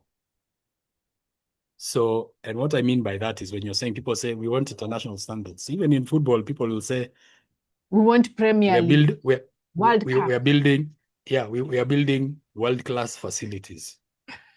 Our stadiums. And I love that's the word very these common. Days. The word now is we have ultra modern. Yes. Ultra modern world-class facilities. They use that in education as well. I said, okay, we have gone to see these stadiums. I was in England. We visited Arsenal Stadium. We are benchmarking to see. I'm like, if you guys are serious about benchmarking, I'm like, I would do for you a benchmarking trip of this. I would take you to Antiguoco Football Club in Spain and show you a neighborhood football club that has produced the manager of your Arsenal. Right? A neighborhood club which has produced the manager of Chelsea and Liverpool. I would take you, see, you like international trips. So let's go. I'll take you to Rosario in Argentina and show you where Messi grew up playing. How does Rosario produce Messi and other professional players regularly? The place where he played, the neighborhood where he played, how does that place keep producing guys? I take you to Uruguay. where 3 million people keep producing World Cup teams that go to the semifinals. Right? How are they doing their football there at that level that keeps producing this quality? Meaning, why do you think great teams and great cultures come from stadiums people will visit once every few years? You don't get to grow a game like that. All these places that you are idolizing so much, you have gone to look at the Arsenal, and I always say to guys, when you that's should be like you going to coming, where the coach trained as go a to kid. where they trained as a kid. Go there because that place produced him and is still producing today. So how do communities and places like that repeatedly produce this kind of excellence? That's what you should be benchmarking. Instead, Anyways, you want to go see don't say you that. want The you want politicians will actually go. Just wait. They will yeah, but then actually go, but the mindset hasn't no, changed. Because their for them, mindset it's is a like going spectacle. They're going to correct. see spectacle and to say, we went. Here are the photos. When I was in Brazil, Yeah, so I imagine know. But you the see, home of have you Neymar. been to those places yourself? How do you know that stuff? How do you know? And in fact, to them, and even again to go back to parents, I often say to parents, because we've all gone through that season of loving the spectacle. I say to them, man, Kenya, you don't want our kids to go to Arsenal. I'm like, man, it's not that. Yeah, But I'm like, can you imagine if you came to my farm and then you saw this wonderful mature tree, and then you said, I want that tree. How can I get that full mature tree? I want to take it home to my garden. yeah. You would tell me immediately that that makes no sense, right? And you're Yeah. like, yeah, that makes no sense. Yeah. I'm like, so why do you want a stadium in the same way? Right? You want to get that mature thing without planting the seeds and Mm, growing them and germinating them and taking the years it will take to produce that. You want to get the fully grown thing bought, built. I'm like, that's warped and extractive. it There's is. no other way that Mm, works. mm. Yeah? You're And I'm like, coming for a product that has been formed with work that you did not do. you did not do. You did not Right. do the work, but you want the product. Correct. And so you end up with Kasaranis and Talantas, Gosh. which are huge monuments, incredible amounts of money extracted through a construction process, designed to be filled for 8 to 10 games next year. And we are in a place where schools are underfunded, school fields don't work, girls are not allowed to come and play football. Oh, God. And so I'm like, yeah, you want the full grown tree without planting the seeds and taking the time it requires to grow that thing. So even this World Cup that is being capitalized in the way it is today, those guys grew this event from 1930 till today.